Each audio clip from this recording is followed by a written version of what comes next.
Hello and good evening. First for the channel. It's a first. Yes. Our first collab. We have never done this before. Yes, indeed. And it's very special. We've got Dice Scum with us today. Represented by me. The name's Adam, and I'm currently the only representative right now, but don't worry. One of my co-hosts might come in with a steel chair. Who knows? We do this thing like WWE all the time. So this is part 1 of the video. We're doing Incognito report. Part 1 is going to be on our channel. Part 2 will be streamed on their channel. In case you're wondering how this is going to operate. We are going to cover first 1 through 2, and then 3 through 4, and then whatever's left at the very back of the board will be on their side. So going into this... So from the dregs, to the super dregs, to the ultra dregs that they couldn't even figure out what to do with it. Absolutely. Kyle and Ryan, we have... by the way, we've got Greed with us today because he helped curate this. Great work to do. Well, to be more honest here, someone from Dice Scum contacted me to see if I can set this up, and I did.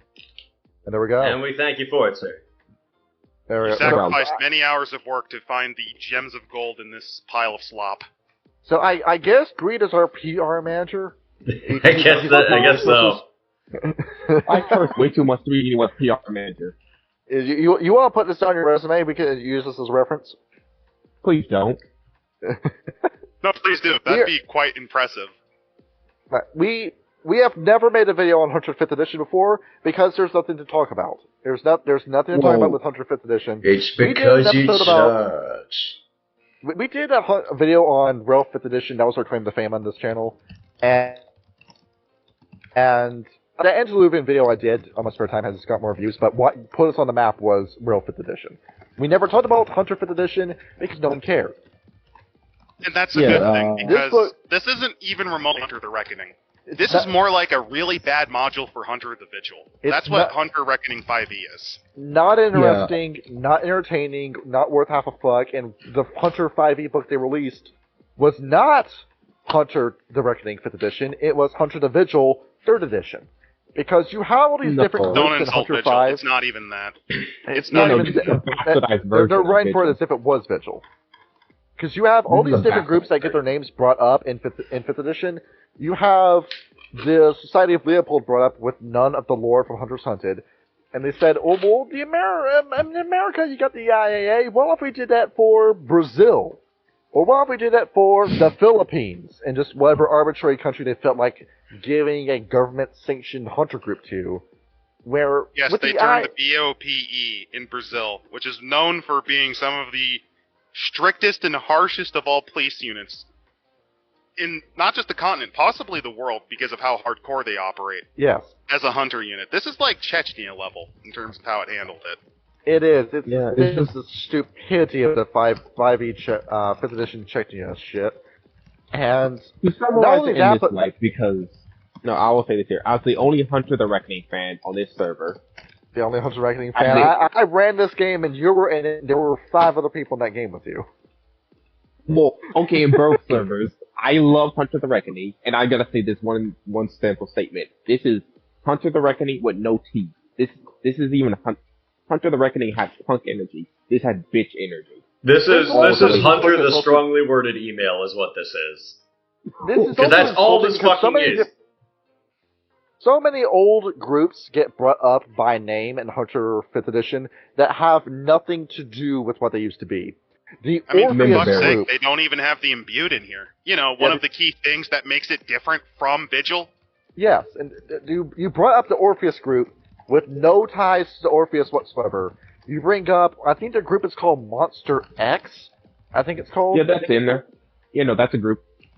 It's based on, I forget it all, but the corporate hunters from Vigil that splice monster parts to themselves. Oh god, they're ripping off Chiron group? Yeah. Yes, and then VengeNet is the thing where it's just vigilantes on the internet. Zero. Yes. Yes. And so we got this book called Incognito Report, where, as you were saying before, it's just the Zero group from Hunter the Vigil. I don't care what the real name is, because Vigil was going somewhere, but then I read about the Lucifuge, and then any excitement I have for running Hunter the Vigil died instantly. That's only one of several options you can play with. It's a minor thing. One of the benefits of Vigil versus Reckoning is If you just want to play you and the lads going out to fight Dracula with no powers, it can do that. Oh It's very god, no, customizable. don't bring that up. Yeah. That's one of the things I hate what they're trying to do in World of Darkness. They're trying to say, monsters can be anything. There is no established lore. Ooh. Plus, there is a really fun compact in Vigil called the Bridge Commission, which is basically the IRS, but for supernatural creatures. Yeah. So you can go in, kick down Karen and say, Guru Group, you owe the U.S. government this amount of money in back taxes, and then you get ripped apart while smiling. Alright. Kyle, I think we turn the song off. Alright, get your alcohol ready. We're opening it up right now. So that kind of. Oh, you're going in strong. I don't blame you. I had a shot of. I got water. I had a shot of Jack Daniels before we started, and now I'm drinking. What was this? I too have water. I have chili lime margarita. I had a big fucking party yesterday, so there's a full keg of beer upstairs that, well, I will need to peck at over the next couple of days. Dear God, you are a high-functioning drunk, aren't you, Cole? A little bit. Something you gotta learn about Kyle is that he's really big in the clubs, he's really big in the parties. I do like throwing parties. Yeah, he does, yeah. He also likes to rave. He tapes glow sticks to his fingers and spins them around. I actually have not done that. Well, what's really funny is that last night, the neighbors happened to have a party at the same time as my party. And they were having a rave, so we went over and crashed their party. So it just kind of fused together into one gigantic scrimmage. A little bit. Party crasher. It was great. It was fun. I had a great time. Bring your party to our party. Just go ahead. So, Ryan, you see this book, and you see how many people worked on this. We have 8 writers for this book. That's 9 too many for the quality that's going to come out of this one. And also the page number. And on top of that, we have fun names that we recognize on this book too. Like, in my opinion, the man is a racist, Kareem Muammar, where he's on here as head of creative management and IP alignment.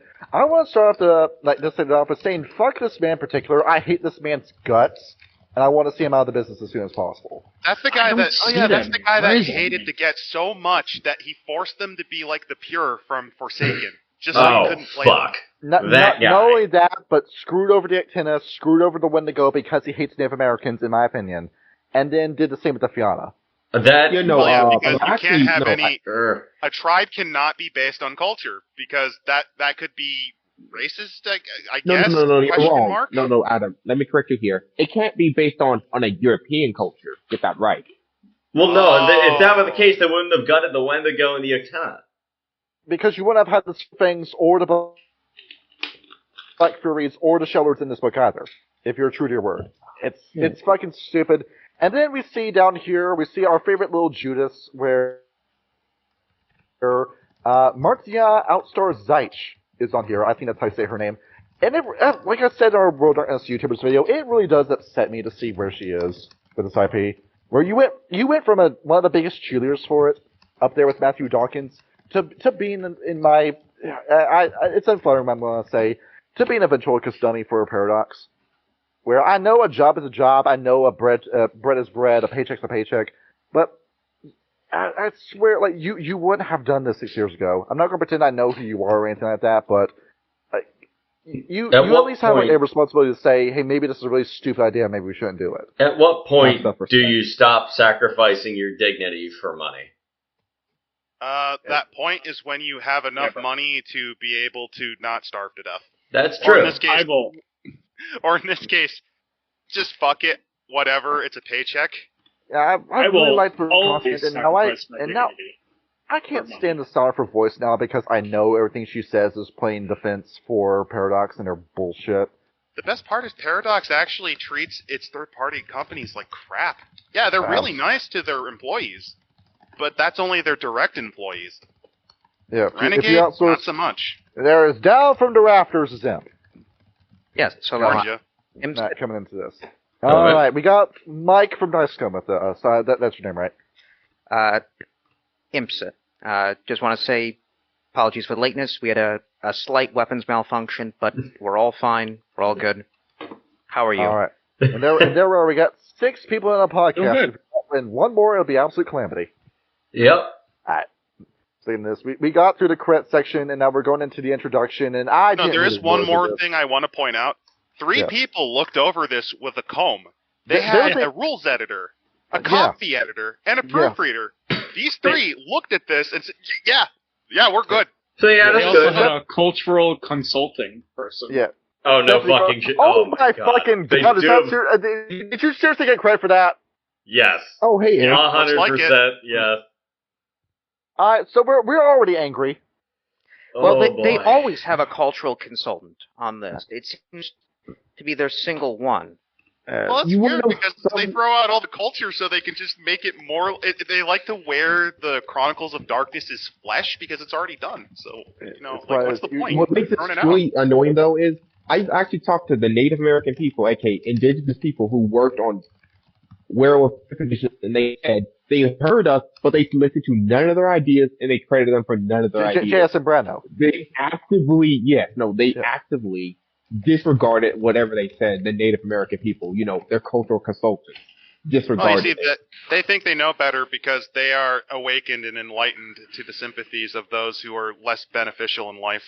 Yeah, may I remind everybody that White Wolf went to the First Nations of Canada for the Wendigo book. They credit them And in ran- the book. We went over that. Yes, on the Wendigo and episode. ran all of this by them and got this little stamp of approval from them. Yes. So that means all the Native American people that was bitching on their side shouldn't have been bitching because they actually went to them to talk to the book. Yes, there's nothing offensive about this. But instead, we have this Fucking little piece of business. shit company that wants a virtue signal about everything they do. Well, you see, what happened was a person who had 164th ancestry complained about the person who was probably like 1/4 or 1/8. If they went directly to the First Nation, they might have even been pure-blooded. And said, no, they're wrong. That's actually racist. I would know because I am 1/64th of that tribe. Or not even of that tribe. One of those pasty boys that says, I'm half Cherokee, and yet they look as white as a piece of paper. Oh, yeah. That kind of shit. Why did this feel like people in Yes, the California families made this that book? the Cherokee might not have been Cherokee and instead might have been, they might have been on the plantations, so to say. Oh, Yeah. Or geez. vice versa. Yes.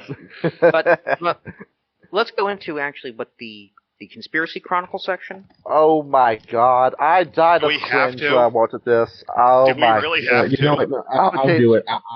I'll do it for you guys. Well, Kyle went hard on this part, so Kyle looked through this part extensively. Oh, for So Incognito? So Kyle, the guy's name is Incognito, right? So he says.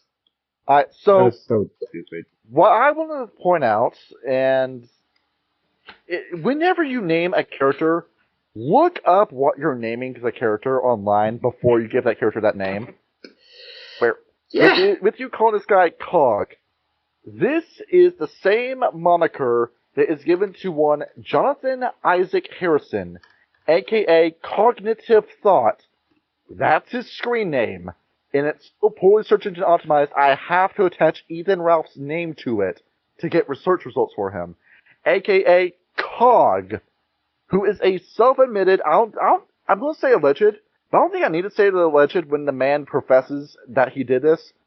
Like, alleged self-professed child rapist and pedophile who lives in the United Kingdom. Yes, Yeah. that's what it's known for. Oh my Don't god. worry, he's Look at toiletless. As in, Yes. he's such a cheap bastard, he doesn't even have a toilet. It doesn't Yes. work. And Kyle, that's why it looks like it. It's Nice. posted in the group hole. Oh, Jesus. That is so fucked up. That's a because Wojak of him, but that's actually what he looks like. That's That not is- actually accurate. That's not not what I look accurate. like. Now, That's now, going up I on the wouldn't- screen. Now, listen. That's Again, going they had a up. cultural consultant. They didn't have an internet culture consultant. If you No. just Well, I was look going to this simply up- reference the fact of that bike incident where they named new bike. I think it was an Asian company named the new bike Futa. Yes. Futa. I was going to make that joke, but this is so much worse. It's just so stupid. So, when they're referring to this character Cog, you named the character Cog. And every time they refer to him as it, I'm not thinking of whatever basement hacker character you thought you were making. I'm thinking of this guy. So Well, I he's mean, gonna get that's killed just by a us, skull unfortunately. pig. See, at the Yeah. very least, you're thinking of something like that. All I can think of is Gears. We need to drop the hammer. Yes. The other thing it does bring up, God. honestly, is like a QAnon. Yeah. He's And not he even also- that. They're only He's not a very good. type of This is a Redditor. This is a fucking he also he drops information, posts our collection of files. Some might not even be actually from the guy.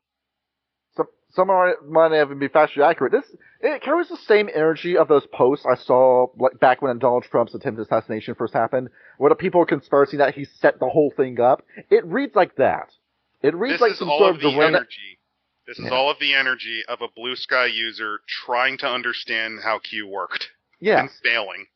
Yes. I mean, you don't even reference Q. You could reference the fucking conspiracy theorists of the 90s. Yeah, hashtag no. It just make it coast to coast AM. That's all I had to do. No, this character was based off of Reddit. No, from how the way the book is written. They've never seen any of the Art Bell show. They wouldn't know what any of the shit is. They've never read about the New World Order or the Black Helicopters. They're fucked. They wouldn't be able to. This is the best they got. The grease drips off this character, and this entire section of this book, this is so humiliating. You had 3 people looking over this, and not one of them said, hey, this sounds really stupid. Maybe we shouldn't put this in a book. No, this is the worst part. This is one of the 8 authors' pets. This is one that they had in pride of place. This is probably a really cool Network Zero character in their mind that they then refluffed for the new Hunter the Reckoning. Because fuck having actual imbued. Fuck having they live style messages from some otherworldly being talking to them. Fuck that. Fuck the schizophrenia angle that they had. Nah, we're just gonna have a dude named after some British guy that screams it's not factually accurate. That's what his whole legacy is tied to life and death of Ethan Ralph. The day that Ralph dies, Cog is gonna fall off the internet entirely. But the whole draw with Hunter the Vigil is part of it's bled into Hunter the Reckoning retroactively, where Hunter the Reckoning wanted you to be like Dynasty Warriors, where you could just run and got guns blazing with your god powers at your back, and then you could just on paper, slaughter whatever stood in your way. Now in practice, this was a really bad idea because a lot of hunters died very quickly to vampires. And if you're up against a werewolf or a mage, forget it. And if you're up against a changeling, well, first of all, why would you as a storyteller do that? Because you want to kill your party more than likely. You want to kill your party with a guy where you'll just forget everything he did after he leaves your line of sight. Yes. But to clarify for you two here, these both read Johnny here. Johnny had a bad experience with a changing game. Now he's sort of shut up. Well, I mean, let's be honest. Changeling the Dreaming has 2 major. You guys have already done that. You've already covered the issues with Changeling and the Dreaming. Yes. Even as a Changing fan, I'll admit Changings are stupidly broken. Yeah, we're asking you to put your money where your mouth is for Friday Uncensored, and you've still yet to run a session. But so you making character fast. one of the things that they're shaping this Cog guy as is, of course, that there is a persona. We don't know what the true background is. He could just be an actual hunter, could be a fed, could be vampire. A complete crank. Yeah. Well, the problem is they don't know how to write any of that. And this is a big problem with Hunter 5e in general, since I don't know how far you guys have gotten into actually reading it.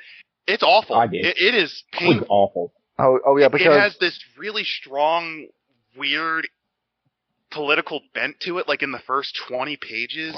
They pretend to be apolitical, but no, they make it very apparent they're left-leaning. No, they're very. I mean, this is. Oh no, they're up front. They're up front and fucking proud of it in Hunter 5th. This is different from like something like a Delta Green, where they get into the point of view of being a government terrorist organization. That's. No, in this one, you're basically Antifa.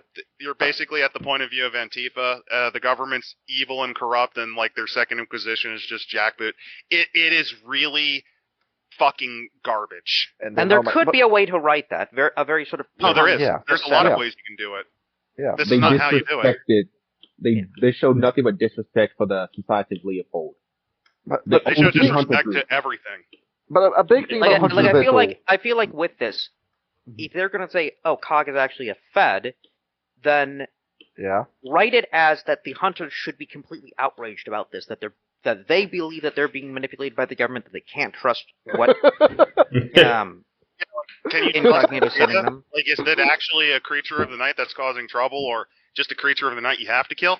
Or is it just you're being sent to die like fodder because you're in the way of a government plan? Well, actually, hold on. Here's a cool character concept. You think you're hunting a monster. Turns out it's just a government fed get rid of government sting operation. Yeah, you're just thinking get rid of monsters. That would be actually just a government dude get rid of people. That's a good character concept.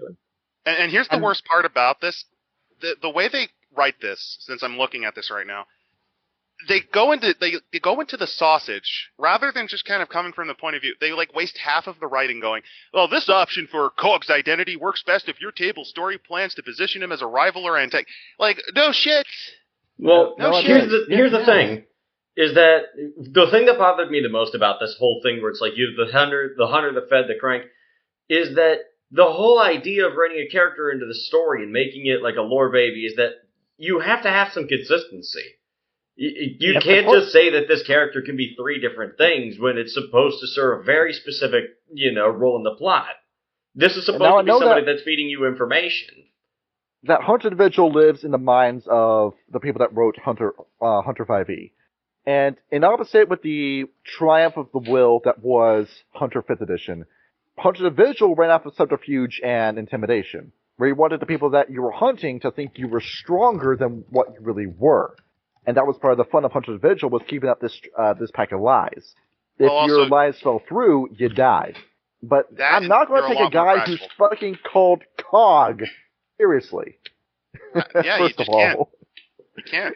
It's just a cog on the machine, guys. Yeah, exactly. It's just such a fucking stupid idea where if he called himself Incognito, but let me also point out just the pros of this book, where for God's sakes can you use a pronoun in this book? Every time you refer to Cog, you have to refer to him by name. It's never a he or a she or hell even a them route. You have to refer to him by his name every time you bring him up or you're referring to him. They do drop sometimes that it's a man, but who knows? It's very obvious. It's very obvious. This is a Redditor who never had... And what if he's gender fluid? It could be the gender fluid factually accurate call. Considering the liberal background behind it, that makes sense. Also, one thing that annoys me... Don't shame Cog. Their gender pronouns are he and Cog. Cog's self is very disappointed. One of the things on this book, in this earlier stages when it's, the useless writing, one of those points that annoys me, let the player succeed. It's basically saying, even if the power shouldn't work or the monster would have an obvious way to counter it, just let it happen because the players may feel cheated. Sometimes it just happens, especially if you're stupid. And there's different list of shit they give off. It's called the 3-clue rule. These are yeah. So beforehand, these are all essentially narrative elements about running a conspiracy-style game. Oh my god! By people who are too stupid to write a conspiracy-style game. Did you consult an actual conspiracy theorist? Well, no, because they're all right-wing nutjobs. They're all chuds. They go on the Rogan show. That's not it. Literally. Dennis Dentweiler's on Blue Sky. You could have just asked him. You could have. You have so many choices and options. How hard is it to find the phone number of Eddie Bravo? Probably not that hard. I mean, apparently it's as hard as sitting down to watch an Art Bell segment where a guy talks about how an alien is beaming laser beams from Jupiter into his teeth to tell him about the radio transmissions on where the assassin for Ronald Reagan was. But it's very hard. So these are less about the narratives of a conspiracy, more a conspiracy game. So, as you were saying, about the 3-clue rule. You can tell they're so proud about, look at these cool ideas we came up with. They thought they were cooking with this. They thought they were cooking. They really did. Also, I they looked at this and said, "Yeah, this is fire." I really want to focus on the no red herrings rule. I think that's kind of bullshit. There's going to be red herrings in a mystery story. It's part of it being a mystery. And in all honesty, if your players take the bait, punish them for it. If you have players following... There are, but I would actually argue in a bit of difference. When you're doing some sort of investigation game, and if they're going very much on, a red herring, if you want a red herring to be essentially, something that distracts them for, 15 minutes, fine. But if they go hours and hours into this dead end... Wrap this actually into the narrative. Actually make the players, think that this is and actually show them that it does connect to the story. That you caught the wrong guy. This is a bad ending. It either connects to the story, or what you do is you do a bit of a Gygaxian, and the time investigating them means time moves on for the rest of the World of Darkness. The time you invested means that the guy that was the actual culprit has moved their plans along. Or this dumbass rule here. Yes? Well, Greed, if I catch you for this, you were in my Hunter the Reckoning game. Yeah. Now, you remember Cohorts in Blood? I do. Mary McLean. Now, I kept going on with this where we had a whole Hunter the Reckoning game that was in Australia. And I used Red Cross Australia as a source for the book, and one of the characters I put in it was Cohorts in Blood, who was Kyle, you remember that character, Ryan, you remember that character. And I put her in this, and I kept this going on for a while where she was a Black Sparrow dancer, as she was in the book, but she kept lying to the hunters and saying, I'm actually a Shadow Lord. When that lie fell through, she said, well, I am with the BSDs, but I didn't dance the spiral. I'm in control of myself, and they're holding me hostage. Please help me. And then I kept it going. Everyone fell for that. I never had you guys roll a perception check, and I never did it for the entire game. I said, you have to use your own intuition to decide whether or not she's lying. Half of you believed her, half of you didn't. And you know the scenes that came from that. It was beautiful. We had one of the best scenes in the game between Rapperhead and Brendan over it, where they were talking with each other whether or not she was a BSD and whether or not they should execute her. And that was one of the best moments of that game. So when you do the red herring, this leads to such fantastic drama between either players and NPCs or players and players. And to say that I can't do that, that's one of my favorite tools in the toolbox, and you're just going to take that from me? In a mystery whodunit, red herrings are critical. I ran one, and hey, King was actually in this one. My Hunter the Vigil game. The main antagonist in that arc was a beast, and they had to figure out which one's the beast in the company that's failing, because the beast is basically haunting people in it. Yeah. There were so many red herrings. You got us good. Yes. Yes, because there's motivations. In a whodunit, there's always a motivation for even the red herrings that makes them look like they might have done it. It's up to you to actually take time and look through things. You're engaging with the mystery. The actual beast. This was a Hunter the Vigil game. The actual beast was the first person we dismissed as the actual monster. Because that was the point. They were unassuming. That was the point. It was too obvious. You've seen one episode of Scooby-Doo, you've seen them all.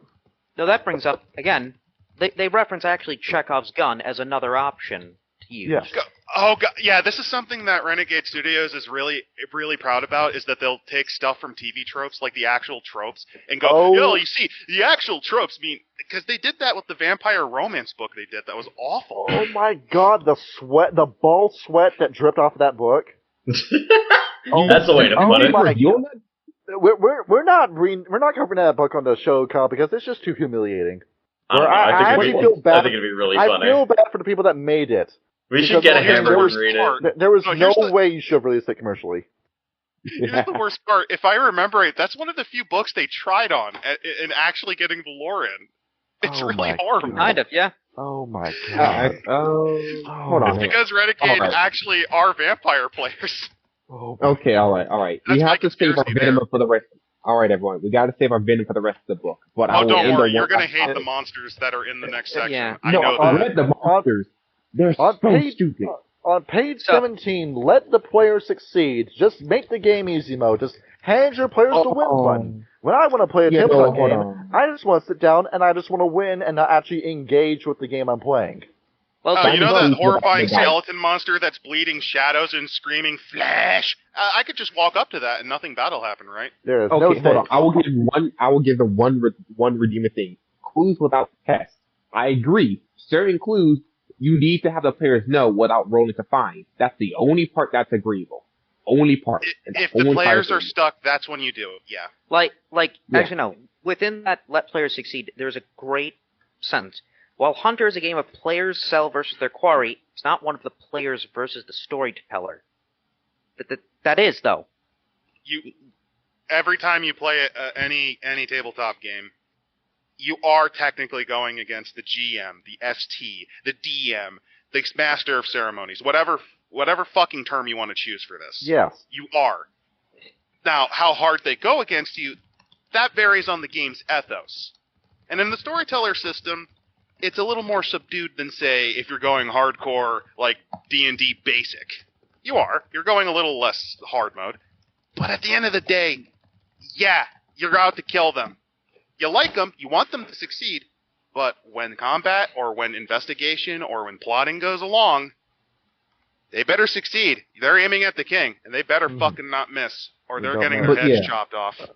Yeah, but the next part that truly annoys me is the fail forward. I heard many all kinds of DMs talk about this. God.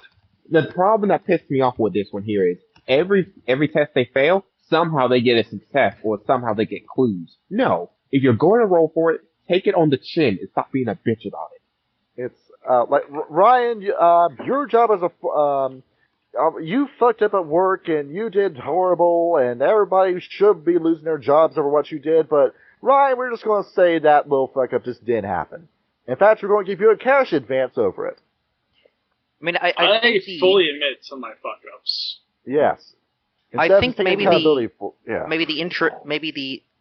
intros to these are a bit poorly made, because I do agree with this, is that the margin of failure or how badly the player failed to roll can influence the narrative impact of finding the clue. Yeah. Sometimes if you just barely fail, yeah, you can get it. It just takes more time. No biggie. At the same time, that's part of the fun behind these games, too, because you make the mystery, but you don't know how your player's going to solve it. Mm-hmm. Correct. That's part of the fun behind it. And then, there's page 19 is foreshadowing, where, there is, you all know who M. Night Shyamalan is. So, what a twist. One of his best movies, it's 4 guys, maybe 5 guys, I mean, like the number's kind of vague in my mind, in an elevator, and the elevator gets stuck. And there's this weird supernatural element going on where they all of a sudden start freaking out, and then they die in the elevator, and it's a race to see who's going to break them out. And there's a whole mystery about what's going on, and there's a superstitious guy that's convinced there's some sort of supernatural element going on. And it's a cool movie, except the title spoils the whole movie because the movie's title is Devil. I'm playing a Hunter the Reckoning game. I know there will be a supernatural element in this game. So what are you talking about in this foreshadowing segment? The other thing also, and this is actually something that they probably like, subversion. You should absolutely, when you have players who know how werewolves and vampires work, subvert.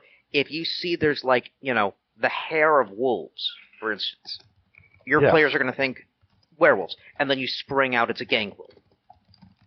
And they're, That's fun, yes. Or it's a shape-changing verbena. No, I want to make it very clear. It's the hair of a tarantula on a Nazi. No, this look. Don't you dare stick up to on a Nazi on the player characters. That will love my spiders. I love the Nazi. No. One of my favorites. You should totally stick a Kumo on them. Go full Henge Yokai. Have like the Devil Spider Society kick their ass in. That's actually a cool character concept. Hatar cast Ride or Die. But my point is, what the statement is very simple is because here's one thing that the writers for Hunter 5th edition don't get. Yes, they're called tropes, but you also are playing against monsters who know their own flaws and weaknesses. Play the monsters smart. Don't just keep subverting it because you can't outthink them. No. A vampire that's been around for 50 years plans smart. They don't act like an idiot. The ones who don't last 50, and the ones who would act like an idiot don't last 50 years. Well, they might, but it'd be in Borber. When it comes to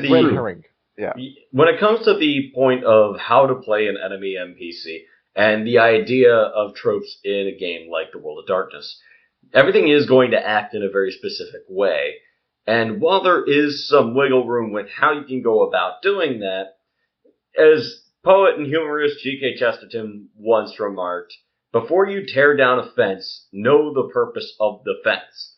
Subversion is all about tearing down fences, but the problem is with modern writing nowadays is that it's gotten so fast and loose with the rules that they're just ripping out fence posts and letting everything run wild, to the point in which a setting loses all of its consistency and therefore loses both its tension and the ability of the storyteller to craft a compelling narrative. This is one of the really... Go on. Sorry, I was just going to say, a subversion is most effective when, after the deconstruction, you tear down the fence, you have to replace it with something. Yes. For example, in the Hunter the Vigil game I ran, just to reference it one more time, I had a habit of doing twists on a lot of the supernatural creatures. I think the only one I played straight was a mummy. And even then, they thought it was a fucking mage society. We did. Yes. You were very good with playing with the rules and playing with the tropes. But even then, they operated as the monster did, traditionally. Oh, the only other exception was actually werewolves. I played them straight, but they were always called Bigfoots because one of the players was a Bigfoot believer and kept thinking that's funny. That was very funny. Like, that, very I funny. feel like that would be great to add in this book. Like, you know, because you're playing with these quarries and all this sort of stuff, it's important to not just present them straightforward. Because if, you start seeing, people being drained of blood, you kind of know what's going on. But to have some subversion with that, and actually bring some subversion to these monsters, but you have to replace it effective. with something. Rather than a vampire, maybe it's a problem. slasher, like a serial killer who's LARPing as a vampire. That's fair, but that's the problem with 5th edition here.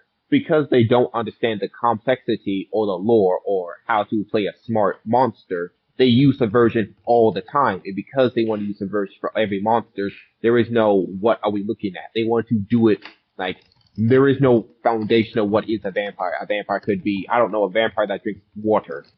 Vampires are so samey, standard. they're boring. What can I do with them? Laughs in Quasian, stares in horror as Samedi Zombie, man. I think it's less of a lack of understanding and more of a lack of respect. Oh, yeah, they completely have no respect. Yeah, I told part, during a breakup I had where the girl I was dating at the time said, "Oh, you disrespected me, blah, blah, blah." And I said, "Well, first of all, if I was to disrespect you, there had to be something respectable about you to begin with." Ouch. Damn. And that's the thing I'm saying, where we start a whole channel about werewolf and vampire, Kyle, because of this story and because of how Kino it is. This is an absolutely fantastic work that me, you, and Ryan see something in.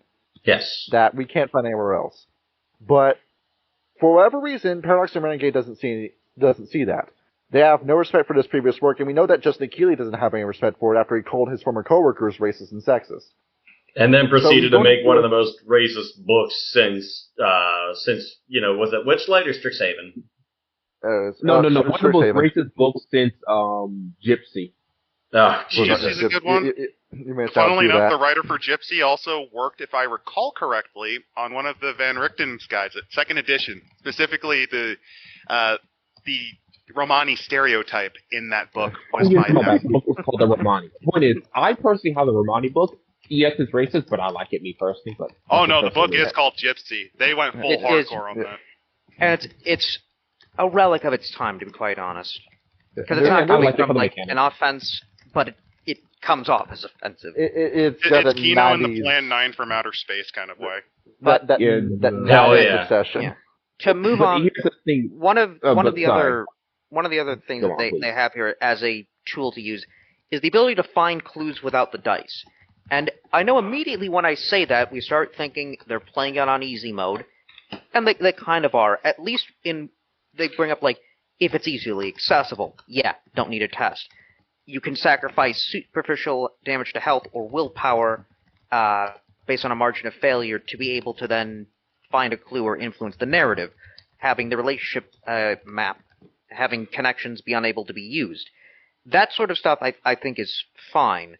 I see it as similar to taking a 10 or a 20 in D&D, where you do have to sacrifice something if you're just going to not roll, or either that or it's just so obvious, like, well, I wonder what killed him. Oh, I don't know, maybe the sword in his back that's gushing horrendous amounts of blood. Maybe that's a clue. I don't know. Yeah, you don't always need dice for this either. It can't be that. Yeah. Yeah, no. They also... It was clearly the hazelnut spread. He's allergic to them. Exactly. Yeah, that's exactly what it was. What I was talking about earlier with the foreshadowing and stuff was like, certain things definitely don't need a dice roll, but this is a game where dice actually matter. This is a role-playing game. There is no chance. You shouldn't always need the dice either, because if your storyteller's doing a good job in describing everything in the room and getting into detail with what you're seeing, you shouldn't need to say, can I roll perception to see what's in the room? I mean, I just explained it to you as a storyteller. Well, I gave you the tools in the toolbox. And oh my god. Yeah. They do the same thing with exceptional successes and giving you options for that. Next step, though, is they'll, in addition to like the dealing with the authority thing, which is are they hostile or are they with you, the big thing next up is mood shifts. Hold on, I just want to comment about authority real quick. How they written authority in this book, they say like not in the traditional sense as the police or the government, but the people, which is dumb as shit. Don't use authority in that statement. It's just going to be the people. I mean, the local authority would be fine, but when I fight authority always wins. I mean, they do say it's almost often law enforcement, but local authorities could be the local school board, the mayor's office, city council, or anyone that might have power, resources, and information. It could be the guy who put the fries in your bag and was the shit lead at Wendy's. I'm sorry, but from how I skimmed it, basically said the local people or your local neighbor. Hey, look, Jerry at the local McDonald's, he's the shift manager. He's very highly influential in our town of 150 people. Ryan's ordained. He's the authority. Actually, that could be for the shift manager. He's the late night shift manager. He sees all manner of people coming up for a bite. Yeah, and more ways than one. He could also be the person spitting in the arm earrings. Circling the parking lot, screaming, "I don't give a fuck with the windows down." He could also, as the info broker, also be the vampire ghoul that feeds bad info on purpose to hunters. Yeah, he finds out that you're a hunter and he spits his vitae into your soda. And that'd be kind of fucking funny, actually. Like a vampire working at an Otali's because he just got sick of dealing with the fucking Camarilla bullshit. And then look, the only politics I have to worry about is whether or not management is trying to do stupid sex pig things again. Oh Jesus! And that, kids, is why I make my own cocaine. Look, I put the fries in the bag. I don't have to worry about the sheriff. It's great. Oh, ribs hurt. So the mood shift is essentially them explaining how to reduce tension. In a horror story. In a horror story. Now, admittedly, yes, you do need to obviously not be completely terrifying all the time, otherwise the horror loses its horror. The problem is it's going to be in the same style of, like, current modern entertainment writing, where what'll happen is you'll see someone die horribly on screen. They'll, for 2 seconds, look sad, and then all of a sudden, insert horrible joke here, like, well, I guess he can now get ahead in life because he got decapitated. Oh, and then you hear the invisible laugh track. A Marvel Hold on. There's nothing wrong with a good pun. That is true, especially if Ryan's in your game, as I found out. It's fine if you're playing like full Warrior of Gaia Werewolf and you're just going full just Guru Bro. If you told your players, if you're going full Kane Bro, like 80s action movie Vampire Commando. You're playing the Friday the 13th Hunter Reckoning game. Yeah, you can go that way. See, and that's but like if it's a more serious game, no. Yeah. The hard part about managing all the shit. Go ahead. The hard part about what? The hard part about managing the tension in a horror game is that horror lives and dies off pacing. One of the greatest horror games of all time, of course, is Silent Hill 2. And that game is linear by design because it requires death grip control of the pacing in order to make the horror effective. But the thing about World of Darkness is that, it's a tabletop RPG. Your players can do basically whatever they like. However, I think add on with that Silent Hill 2 reference you were making, where the 3 NPCs that you meet through the game, Laura, Angela, and Eddie, and I'm not counting Maria because Maria is part of horror, but even then, when you meet them, it's not sunshine and rainbows when you meet them either, because Laura's messing with you the entire time because she hates you. Angela, every time you see her, she loses just like a little bit of her mind, where, the first time you meet her, she's in the graveyard, it's a normal conversation. The second time, she's in the mirror with a knife right next to her wrist, and you know what's happening in that scene.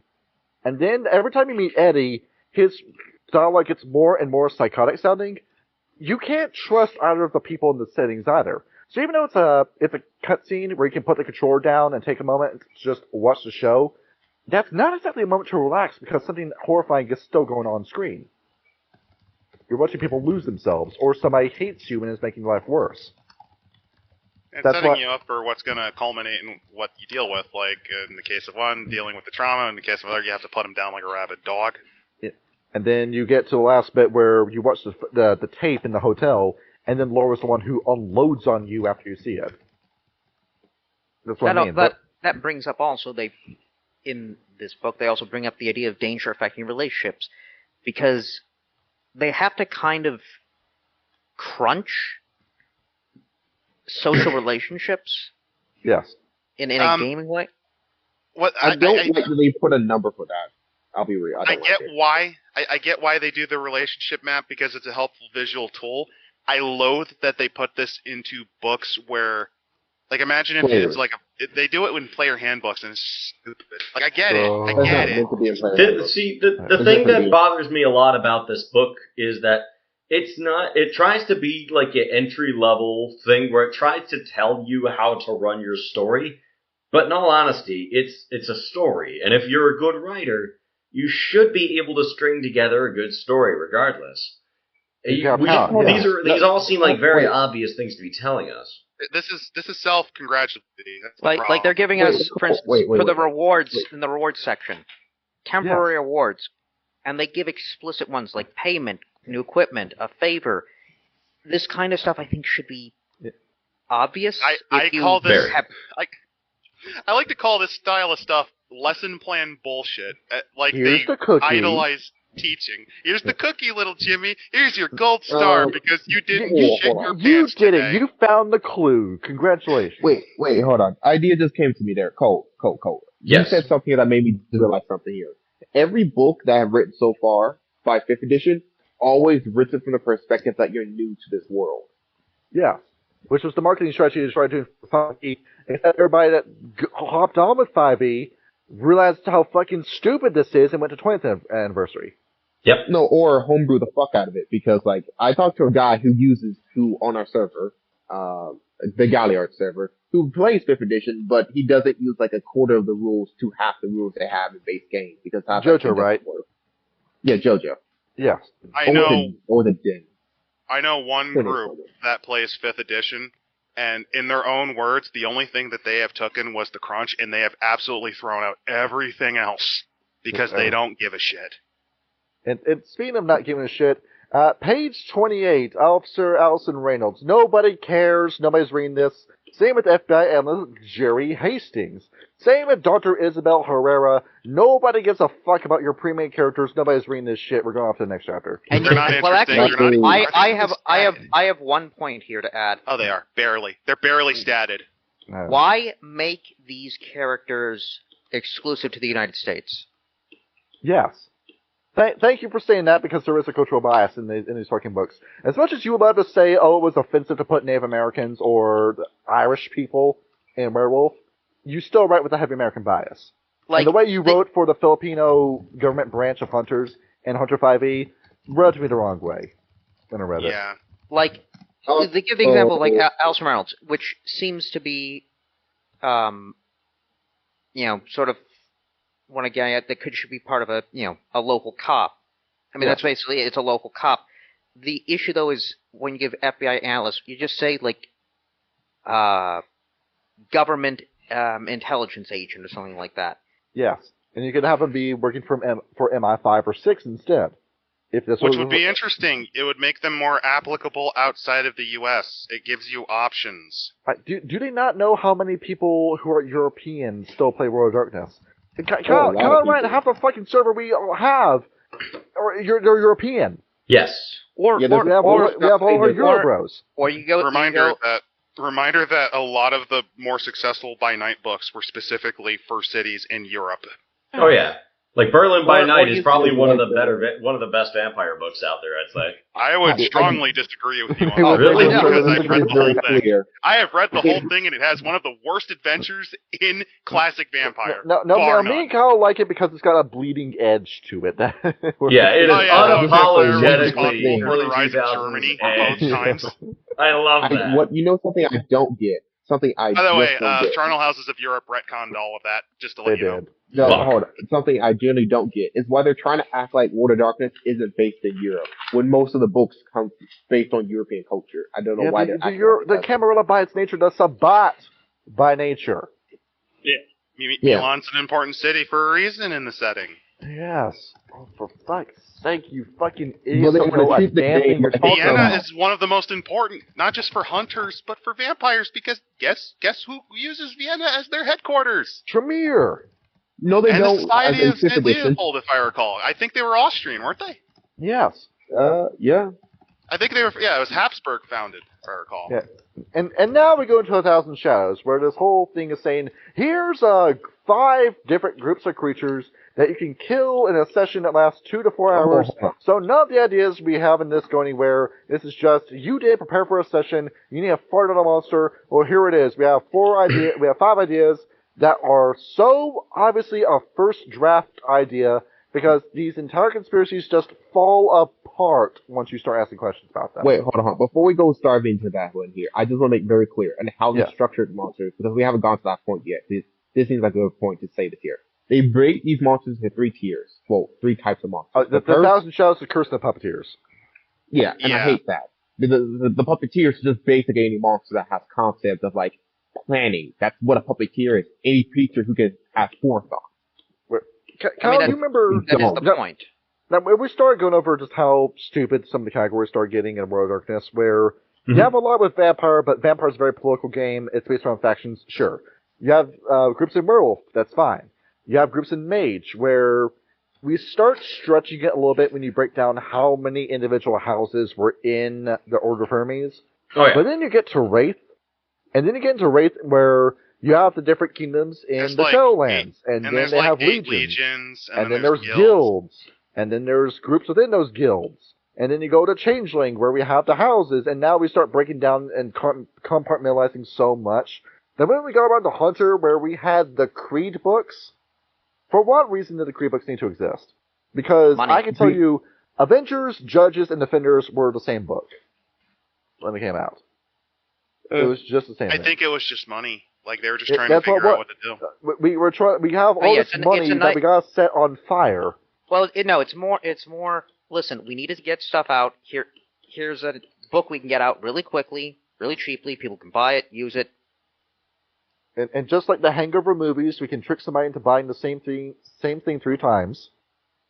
Well, I think they were trying to take advantage, because there is always a sub-strain when in the World of Darkness where people kind of go, yeah, vampires are lame, I don't want to play that.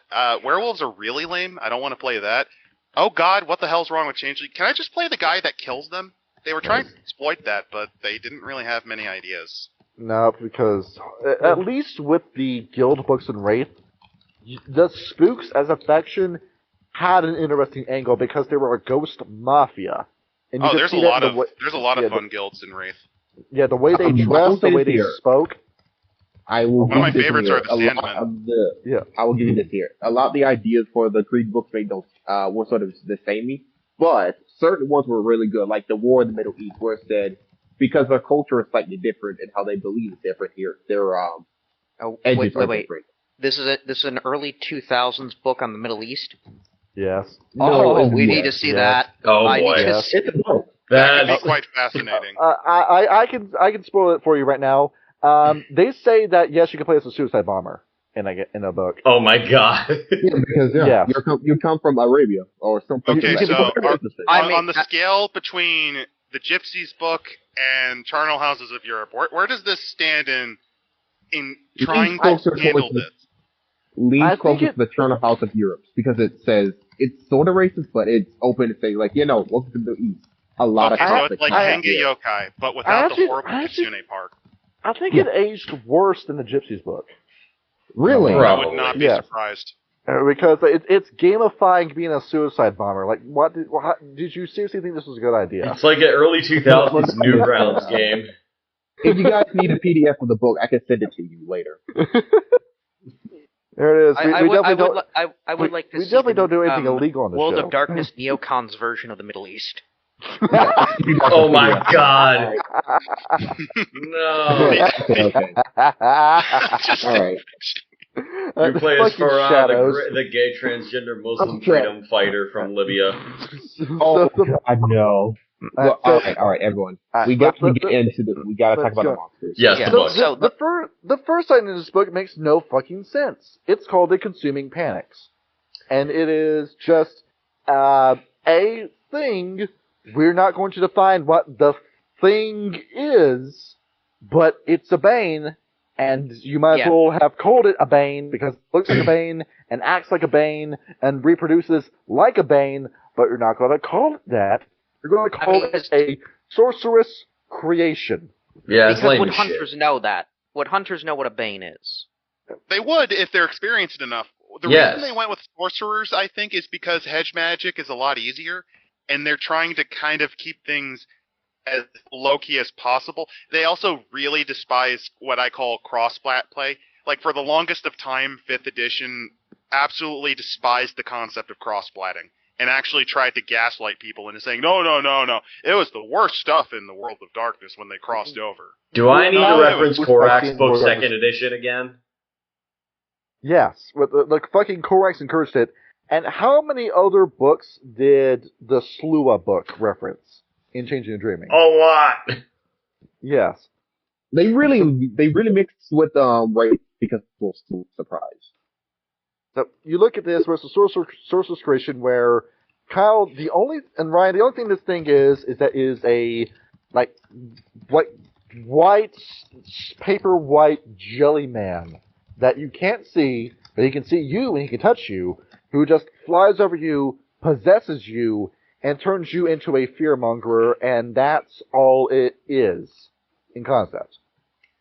So basically what we're seeing here is we've got these apparitions going around infecting people with these visions of intense violence and hatred that's being created by the satanic cults in Washington, D.C., and propagated by the DOD. What if you described your WAP as macaroni in a pot? What would you do? That kind of shit where... Oh my fucking God, no! To me... This thing basically manifests as like one horse-sized duck? Is that like its gimmick? Yes. Yes. Also, I want to point out, like, on the Sorcerer's Creation, this little, like, you anonymous... This is Reddit and fucking Twitter mixed together. It is a Reddit username, but then a fucking Twitter UI. You're Don't worry, pining they're so going much to for fail old Twitter. to understand technology later. Oh, they couldn't have made a parody of Reddit. They could have made a parody of Reddit called Saw It. Saw It. No, that's too creative. I can't really do that. Funny. The thing though about this it reads to me like a very crap SCP that's actually about some sort of social message. Like one about ships trying to bring refugee aid into Gaza through the water. It's just like, okay. There's a lot of these. Like the fear of coastal flooding rather than climate change, or fear that immigrants are reducing available housing stock instead of the fear of their presence. It's like really crap talking points made by people who try to avoid. These are the people that the only way they trust minorities is when they put the fries in the bag. If they see them on the streets, they immediately panic and go to the other side so they don't have to talk to them. But really, my grind my gears about this is that it looked like it was going to be apolitical for a minute, but notice how many times a church organization is brought up as the victims of this group. Well, to be honest, there is a lot more when you're conservative, have a lot more of a pretense to be, I guess, concerned about panics. Although I have an idea on how to use these. Okay, so hear me out. The consuming panics are being used to basically hijack eco movements. The werewolves have weaponized them to make people be terrified of the changes in climate construction. Well, hold on, I just have one question here. They say this here in the consuming Hispanics shit. Consuming panics. Consuming Hispanics. That's an interesting monster. Delicious. Oh no way. Okay, you know what? I have bad news. You got Jorge. Shit. What about Julio? Yeah, I see like 2 pieces of him. Oh crap, Jimenez is down too. The Zenichi went to Mexico, and they ate people. Okay, alright. Enough about my twin slip. It says here they were made by sorcerers. For what reason would sorcerers make these things in the first place? Sorcerer, by the way. I think they're using sorcerers as like the clutch, as the clutch thing they need, because they don't want to do cross-splatting. They're starting to now. Like they've kind of that makes no sense. You're a Hunter book. You're all about the cross-splatting. It's unavoidable with Hunter. But they don't know exactly what it is. Weird cope for this. Like that's the only thing they can describe it as. Dumb as shit. Anyway, this concept's not even that good. Like this is just a strip. The other thing about this, yes, is also that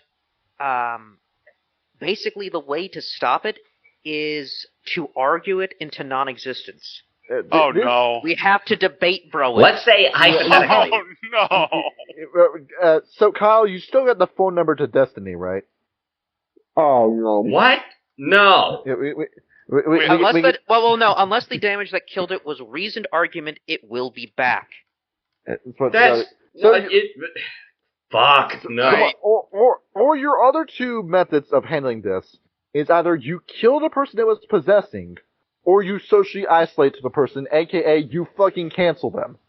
No, you kidnap them. I understand. No, no. It's not you cancel them. I don't understand how conspiracies work.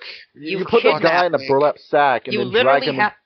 You literally have to make sure the ideologue, the guy under control of it, has no contact with the panic itself or any of its fellow ideologues for 1 week per willpower. And for the entire week, you just have the guy.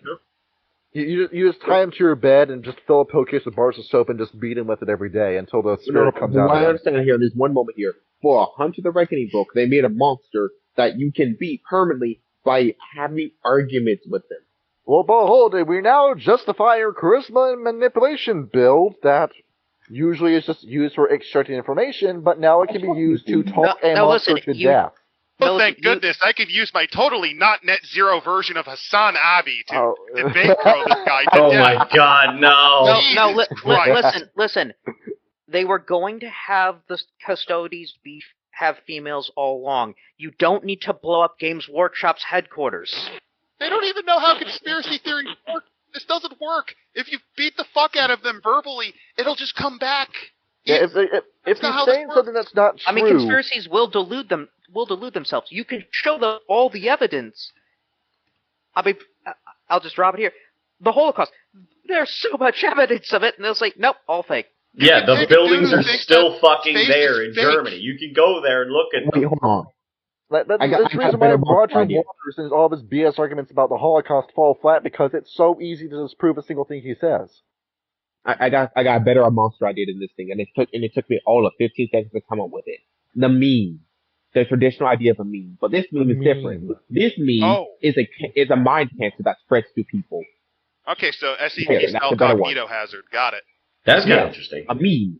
No, this is already a better idea. Like we're cooking with something here. So you release one of the most unfunny things ever made, like the fucking meme, and then you just have that spread on the internet and makes everybody who sees it stupid. So weaponized brain rot, like a Bane kind of. Yeah. The AI generated. We need to fly to Russia. Time to kill this skivvy toilet creator. Unironically, that could be how it manifests, like as the fucking skivvy toilet head, like crawling out of the. And if you want to throw this into like conspiracy, it's like somehow yes, we're linking skivvy toilet to 9/11 deniers. And that's what it is. Or alternatively, you see like a person's corpse on the ground, and you see like a video playing in the background. It's like prank gone wrong, sexual at 3 a.m. Yes.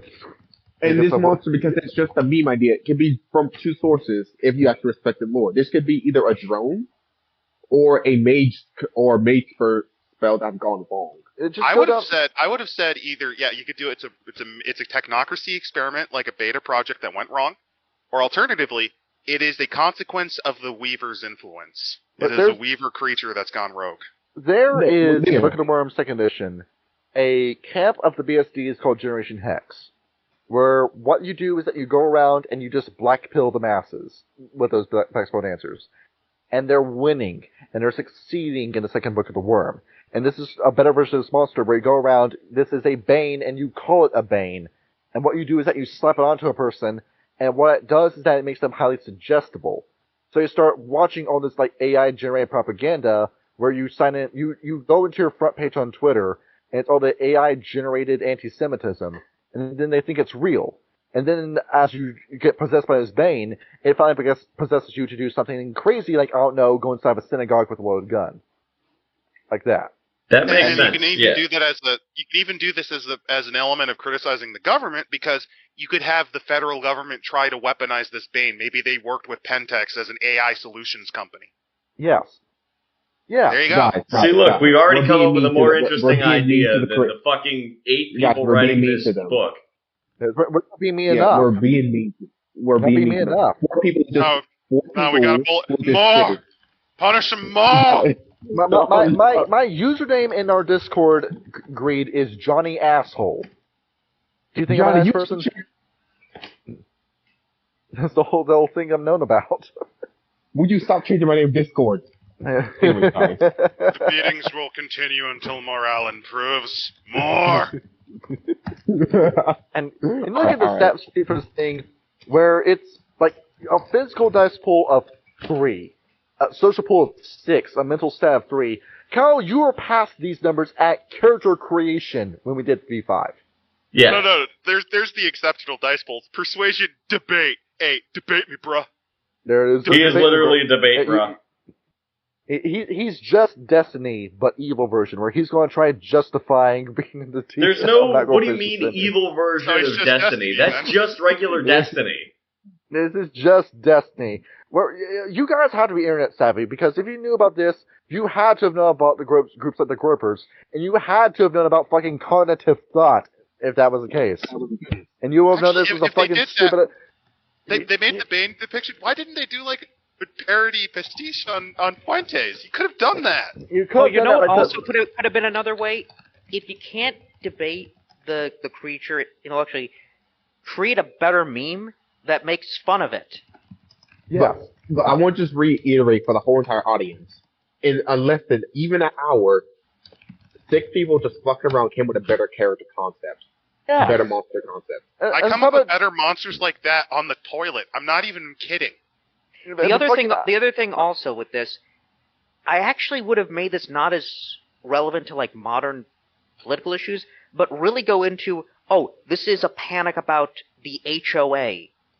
Yes. Like they give the example of like a bunch of women thinking that dirty diapers are creating a fat bird, and they're on a witch hunt for irresponsible flushers.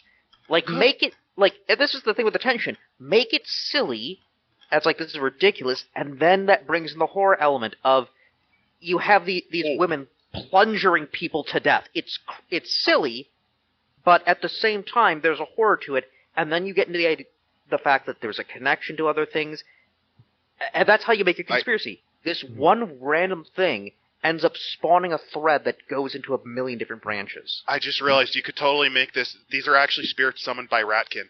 This is the Ratkin attempt to crash humanity, like crash humanity's society, like crash it to zero. And may I bring up what this show is fantastic. This idea was done right in Paranoia Agent, the anime series. Yeah, that's literally this is essentially what they shot for, but they fucked it up. You went for this because instead of this being this really outlandish story that was just crazy enough to be real, you went down this political propaganda angle, but it just comes across as really fucking embarrassing. Of course they have. There's a shoehorn and crowbar into anything. It's easy to do that. It's just incredibly easy to basically say that the conspiracy theorists and these, panics are, they're fake. Because it turns out a lot of them were. And your whole thing behind this is either kill the guy, kidnap him, or debate him.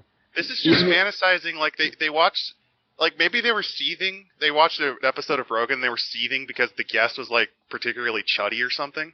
Mm-hmm. And then they're like, I want to kidnap them. I want to debate bro them in real life. I'm totally smarter than they are. No, the whole thing is if the guy they're just building strawmen. It's all this is. If he's saying something that's not true, people are going to stop paying attention to him on their own. The whole thing is, with this kind of approach and with this kind of creature, the whole comparison between, I know this isn't even a week after he died. The difference between Jordan Peterson today and Charlie Kirk now. Because Jordan Peterson fell off the ladder because you saw that man crack as time went on. The Benjamin didn't have anything to do with it. The man just eventually just burnt out, flamed out in a battle that I don't think he was really prepared for, and he's too old to fight. And now nobody takes him seriously. But Charlie Kirk, you just made that man into a martyr. Where... And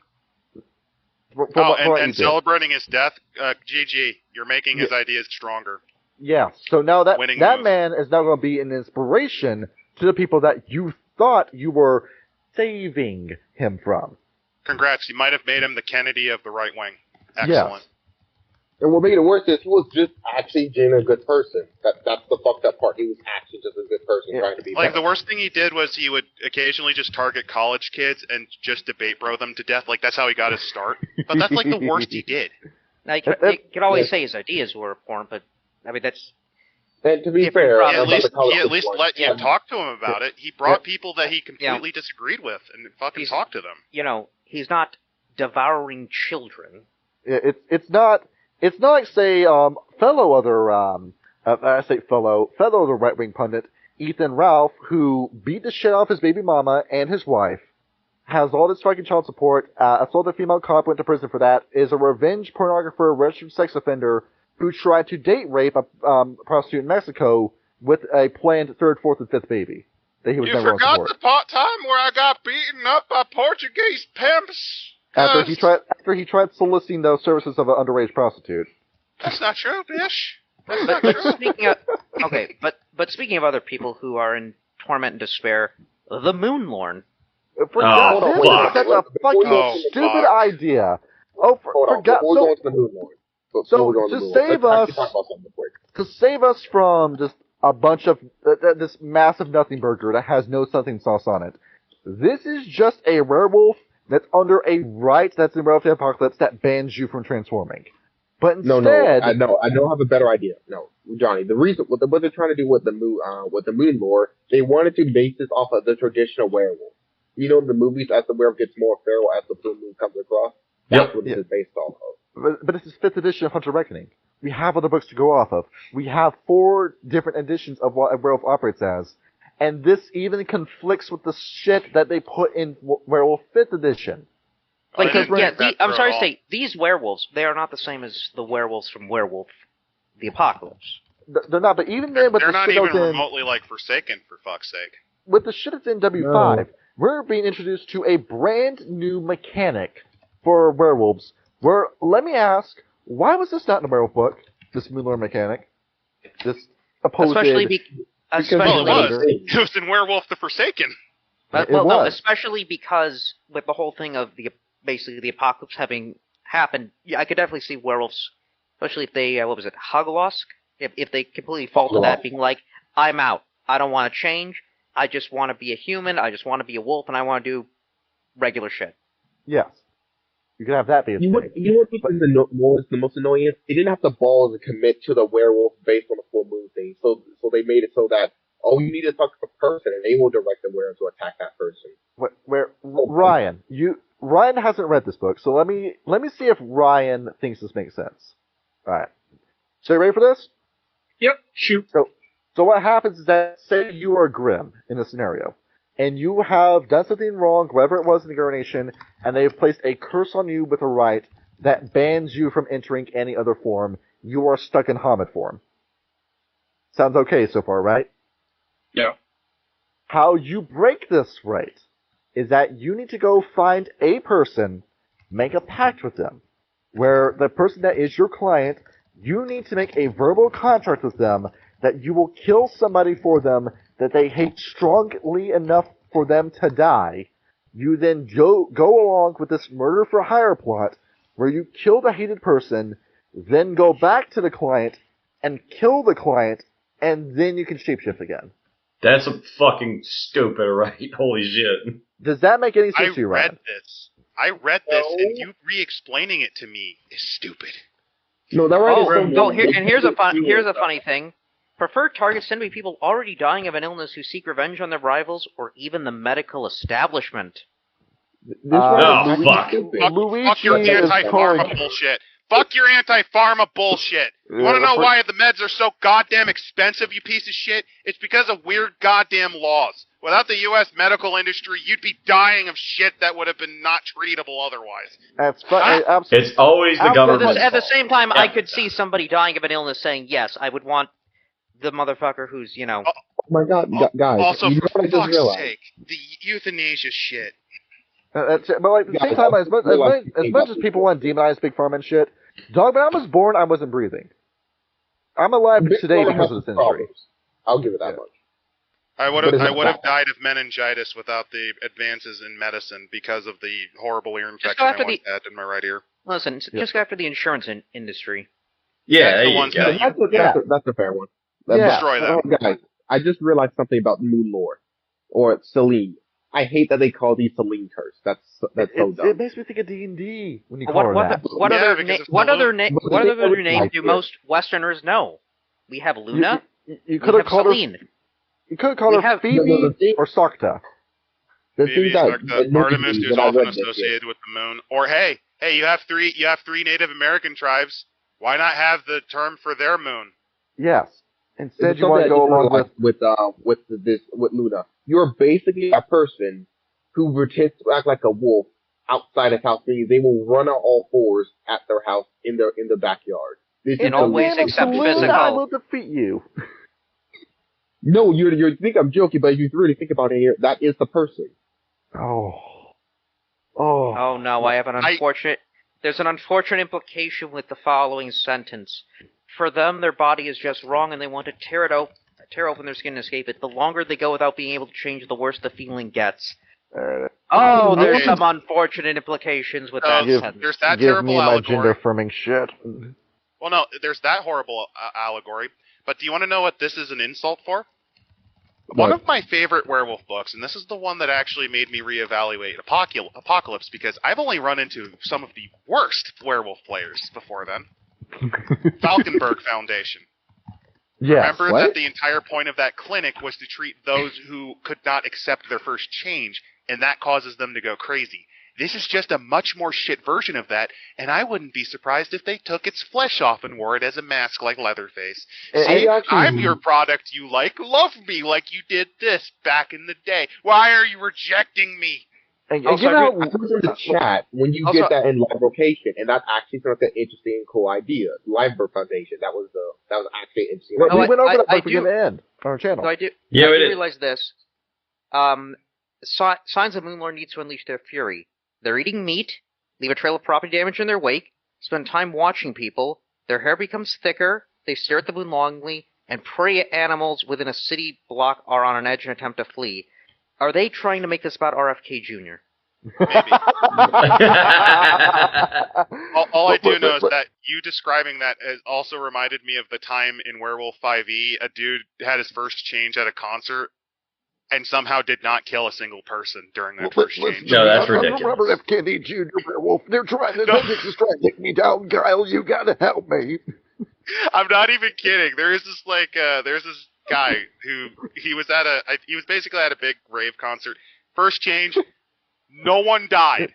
That's fucking bullshit. No one died compared to the girl who killed her bullies in her first change. Yeah, so you just stole the plot of Carrie.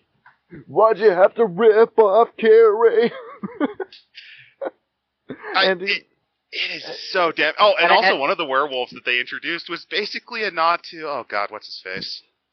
Mr. I had to hide in Ecuador because the U.S. government wanted to destroy me. Edward Snowden or Julian Polanski? Snowden. Okay. They also have a Greta Thunberg parody. Oh, yeah, and also, we can rant about that. We can go on. Wrong topic. Sorry. The other thing they bring up again is their use in stories, which is, of course, what they can mean. They can be the victim as much as the monster. They represent a duality as a monster. And the thing is, I know that monsters often represent allegories for things in society. It just seems like there's something with the wording of it that just feels There's this is a lesson to be learned. If the Garou Nation curses you, it is because you fucked up tremendously, and that's the only way to become Moon Lorn. You did something that this is the result that you deserve. You fucking deserve this. But along with the stakes of this, too, where this boils down to preventing a murder for hire conspiracy. Well, actually, I know why they're sympathetic to these people, the people who fucked up this bad.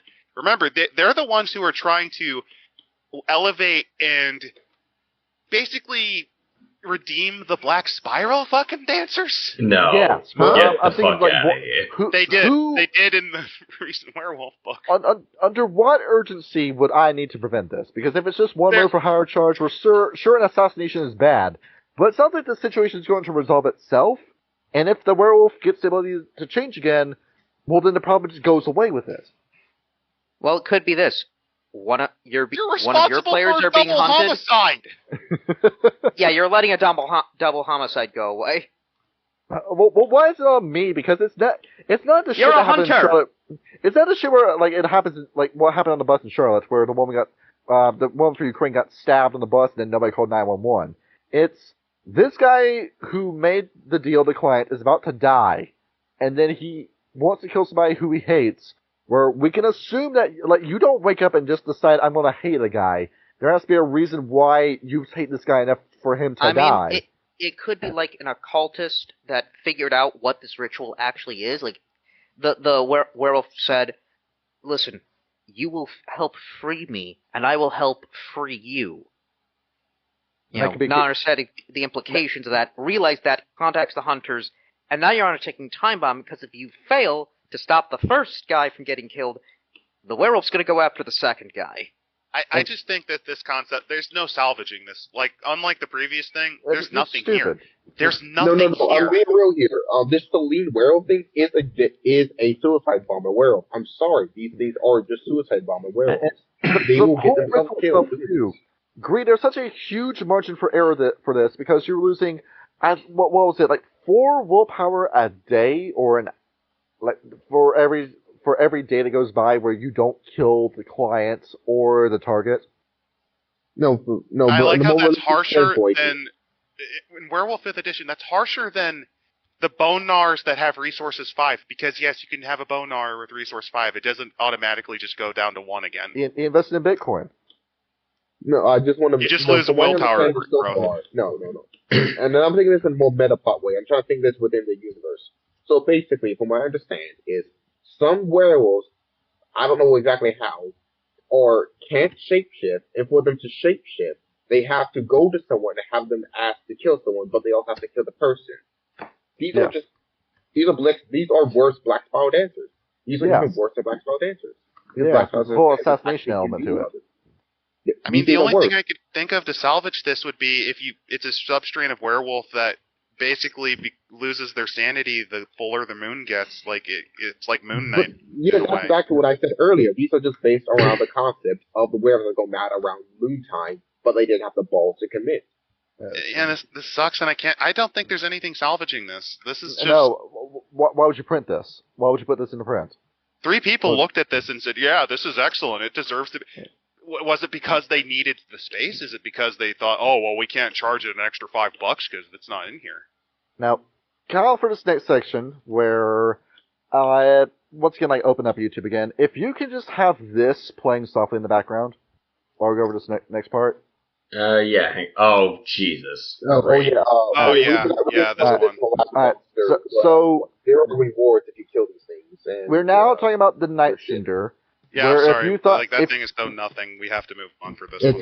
Yeah. If you thought the Moon Lorn idea was stupid, Kyle, get ready for this, because this is just a werewolf that is angry and bitter because yes, and just goes around and kills people, and that's it. You're thinking, well, Giant. Do they base off of Bloodborne?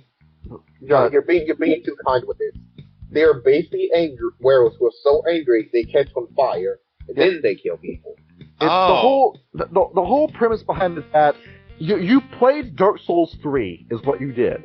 And you became so enamored with the aesthetics of that game where saying, I can renew my embers every time I kill a boss. The bosses catch fire. Wasn't that fight against the Abyss Walkers Kino? I sure wish I could do that in my tabletop RPG. So you took it and you put it into this game with no reason other to do it. No, it's not Dark Souls 3. It's worse than this. It's Lawrence from Bloodborne's DLC. Oh yeah, that's on fire. But it's worse than that because keep in mind there already is a mechanic for a werewolf to become so black-pilled they just go into unstoppable fuck everything and kill them all. The other thing about it's called Verano. Apparently a separate strain of lycanthropy because individuals who survive a Night Cinder related incident manifest the curse themselves. What? They're ripping this off. They're again ripping this off Forsaken because in Forsaken, if you see a werewolf and even if you succumb to lunacy, there's a chance that you become wolf-blooded. And you become a werewolf after that point. But this is why I tell people you know how Mandrake is trying to tell me that Chronicles of Darkness is the coolest thing in the world. Every kind of argument I say is. These are the same fucking idiots who made Road for Forsaken. And that's all I gotta say. I just realized... No, they're not. What happened is worse. It's that the original White Wolf alumni moved on to make Onyx Path because they got booted from there after the Chechnya thing. And then what happened is Paradox shuttered it and then basically is allowing Renegade to just essentially wear its flesh and just take from it because they already did the hard part of rebuilding the setting and making it more of a work kit. Oh, no, it's not about how stupid Chronicles of Darkness is to me. But this, you just stole this shit from Forsaken, and then added a fire coat of paint to it. And let me say, does the veil not matter to you when making this? Oh, no, evidently not. I don't even think about that. This would get blown up so quickly. Dog, the authorities and local police would know about this shit before it went anywhere. No. The basis of what I'm trying to make a title. Yes. Wait, and in case you're wondering, Kyle, why did I ask you to start playing Pumped Up Kicks in the background? The first fucking example this book gives about using this enemy is that it is a principal at a school that suddenly dies, and then the Night Center starts targeting the other kids at the school. You just made the Columbine werewolf. Is all you did. Let's make this and make sense here. So why not just give it an AR-15 and say it was a victim of bullying? Just do that. No. From what I understand so far, is this is an 8-foot-tall to 9-foot-tall werewolf that's burning and is a rampaging thing that leaves nothing but destruction in its wake. And ironically enough, has less hit points than a normal werewolf. Well, that's because it's on fire. Werewolves don't like fire. My version. Remember, they're coming at this like, no, the players need to win, the hunters need to. They can fail, but still win. But the part that makes no damn sense is we covered 2 werewolves. Let me be very clear, and this is their wording in the rulebook. Sorry if I keep saying wait. They said these are 2 werewolf strains. When canonically in Werewolf the Apocalypse, they said Gaia herself chooses the individual werewolf. But you remember in W5, a werewolf can just spontaneously come into being. There's no reason for them to exist anymore. It just happens. No. Canonically, they said, this is one of my biggest fights with werewolf. Gaia herself chooses the werewolf. And you know what would have actually been an interesting idea? Instead of making them just werewolves, because you're trying to make these guys kind of like your monster of the week, make them kinfolk that are manifesting some sort of spiritual power. Yes, they think they're werewolves, but because of this nature where they're spreading this lycanthropy through some sort of mimetic, they're connected to rage, they have flame. No, they're being infested by spirits. Wait, did you combine 2 horrible non-ideas and actually made something that's not complete shit? Yes. It would have been very cooler if these were Bane-possessed kinfolk by a Balefire spirit. That would have been so much cooler. Let me raise your idea. This is what happens when a kinfolk tries to use rage. That's a great idea, actually. Holy shit. That's a great idea. And so, another idea you could go with is because of the way the apocalypse ended, you could introduce a new aspect because there's the whole triad. You have Worm, Weaver, and Wild. Have an like an actual example of a Weaver soldier maybe as your alternate werewolf. Or hell, now that Gaia's dead, have like a zombie Gaia making perverted versions of her old creations. If you want Gaia's dead that badly in 5e. This yeah, is like werewolf cancer, idea. where it's like metastatic werewolf tumors, and you die, and like the tumors control you as a werewolf. Oh, here's a better idea. Like the Johnny, other thing. I know. Oh, sorry, go on, Ian. The other with this again, it's trying to be like a message. This is rage running like a wildfire. That's obvious. It's just. That's one of the core themes of Werewolf the Apocalypse. Yeah, they should have done this idea instead. So, Johnny, I know you dislike the concept of Kami. I know you dislike Kami, but hear me out. What if basically in 5th edition, instead of just retconning the whole entire thing, Gaia herself goes crazy and starts making Kami all over the damn place? So I don't necessarily hate the Kami, but I hate the other use as a plot device. But here's a better idea. Basically, it's a bunch of rare creatures that never existed are started popping up out of nowhere as Gaia's last defense mechanism to protect itself. Yeah, like cryptids, like new cryptids kind of spawn out of Gaia's twitching corpse? As the last resort. Or death throw. Okay, so we're going with werewolf version of Final Fantasy VII Weapon, where they're like the last card of... Okay, that's not a bad idea. Thank you for saying that, yes. Yeah, basically, like, you can run into the werewolves again, and they start getting their gift back. You get the werewolves return. Oh, that's a good one. I'm back, bish! You thought I was dead? Well, Ralph return, bish! I'm Star Days! I didn't hear no bell. I'm a holler! Kyle, I want you to die, Medicare! You didn't notice, Kyle, but Adam is a Kino Casino viewer. No. I just realized here. That's like a cool idea where creatures start to come back, and as Gaia dies. That's actually very interesting. I mean, most of them are still around a little bit, but you could bring back the bears, too. The bears died out. The bears and the werewolves are still there. Oh, there could have been other tribes beyond the 4. Oh, yeah, a shifter, the last child of Gaia, the new shifter. And you pick an animal they haven't done yet. The were-giraffe. That's like a bird, a werebird, a werefalcon. Giraffe. A werefalcon would go hard, though, not gonna lie. Werefalcon would be pretty great. I would go with... Have they done large mammals? You could just kind of repurpose the bullshit that was the were rhinoceros. The were rhinoceros was a cool idea, though. That was very cool from that. And how about this one, were dolphins? So to that'd be terrifying. So to go over with Ryan about these two ideas. So Ryan, you caught this where with the whole shit behind Werewolf 5th edition, where the Garanation is no longer a thing, they abolished it because fascism. But now we see that the werewolves have no fucking direction and have nowhere to go without Jonas Albrecht and Silverfangs leading them. And Albrecht is still alive, but he's not doing anything. So instead, we go over and have nothing from the previous books of Werewolf 5e come into play here. What we instead get is a brand new mechanic that for some reason is not in W5, and then their Hoglask idea that they are now bored with and renamed into the Night Senders.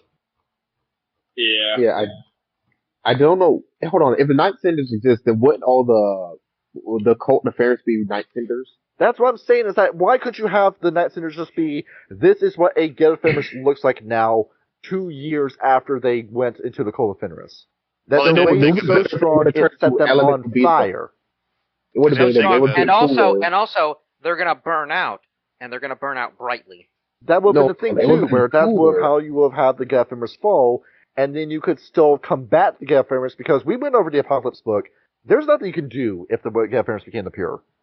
There's nothing you can do. But the Gate of Fenris are very tough. But if they went down this route instead, that you could still fight against the Gate and you could still prevail. But there's no point in doing that because in W5, Gaia's dead, Apocalypse happened, the Worm won. Why are werewolves even a thing in the setting? I just like that Albrecht is busy sobbing, saying, "Oh, just let me die. I'm old. Just let me die. I'm supposed to die fighting Zizak and she's still alive."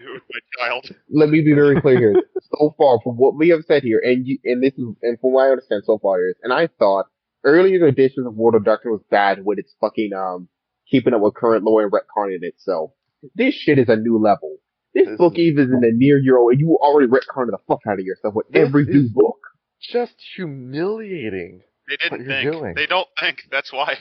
No. They don't read.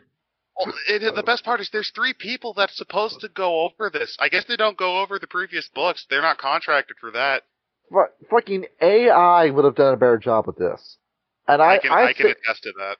Like, people say it's ghoulish for me to say that AI can be better than humans when it comes to some shit. No, because a human wouldn't fuck up this. AI wouldn't fuck up this bad. They can. They make up hallucinations and lies. But here's the thing, right? A human is only as good as the training they have, the interests, knowledge that they have. Humans can actually outright AI very well if they have the knowledge, or the talent, or they've put effort into it. If you have the skills, AI, however, can borrow from, rip apart, steal, digest, and absorb generations of dead people because it's been fed into it. So it actually knows narrative beats better than these people do because they're not talented. It does. The skin dancer knows better than the people in this case. And the shit. Speaking of which, if you're doing a Hunter book, why not just bring back the skin dancers again? I mean, they constantly reference Samuel Hayes. As much as they touted Jonas Albrecht in the last time we talked about W5, where Kyle, you remember Zizek and fucking Samuel Haight were backgrounds you could take in that book, and depending on how many points you took in that background, depending on how much you were going to be involved in that story in the fanfiction mode itself. There's not a single BSD or skin dancer angle in this book. And let me ask, why? Why? Because they didn't want to make the splash. Because we want our own unique creatures. Yes, you want to ride your own horse. I have seen your horse is lame. Your horse is lame. It fucking sucks. It's not much of a conspiracy theory, but hold on. Which brings up actually an interesting point about vampires and werewolves. You do know this unique thing about vampires and werewolves. You can make your own custom shit with them. You don't always have to use the mainstay. Now, you do know this, right? And that's what they're bragging about, but they're fucking it up. Like these ones, the Fear Eaters, which. Can't put the why not on the screen. What, the Fear Eaters? It's been no, the why not? The why not that Ryan posted. The why not? Yeah. So when I was looking through this, the AI gaslit me. I used ChatGPT, give me a quick read through for this book, summarize it, let me know what sections of the book that I need to go over and what I need to look over. Whenever I get a book like this, I always give it to the AI to help me organize these episodes as to what my talking about should be. And it lied to me about what the Fear Eaters were, where I got excited when I read its version of the Fear Eaters that it made up by itself, because I thought we were bringing back the Kuei Jin for a minute. And I got super excited. Oh, that would have been great, but no, not today. I clapped my big baby feet together because I love the Kuei Jin. I really wanted to see some Kuei Jin. But Kindred of the East is the best love child between vampire and wraith you can ever have. It is a mess, but it's a very fun mess. I love the book. But on page 62, I had no idea what the fuck I was looking at. Where I can't tell this image. Dark Side Phil about to be eaten alive by a bad guy. It does kind of look like him, yeah. See, my elephant trunk will suck your blood. The idea... No. For the people who don't know this don't kill me, dude. Don't kill me, dude. Chad hasn't given me enough subs yet. You can't kill me yet. Wait. I need to put on my I need to put on my 3D glasses in order to see it properly. Wait. Chad, for 100 subs, I can put on a cowboy hat as he eats me alive. Wait, hold on. Everyone here. Cole, can you pull up the image of the gay for the Fear Vampire and look at the tattoo on his chest? The what? That is basically an elephant. I couldn't tell what the fuck that thing was supposed to be when I saw it. I think that is an AI-generated elephant. It looks like it. Oh, yeah, it is. He's about... Image. It's about to estimate him. No, look at the image and look at his chest. I saw a penis when I saw this too. Thank you for saying that, because this guy did he fall asleep all drunk and a guy drew a penis on his chest? That is what it kind of looks like. No. He's projecting the guy's greatest fear, Dumbo.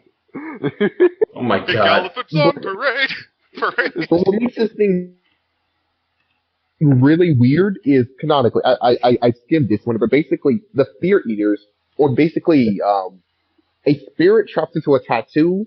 That's entirely what these things are. And some idiot decided to tattoo on them. Now, when I read the first two paragraphs, I was after I read the first one in the middle of the second one, I was thinking, hey, maybe you're going down a route of a bloodline.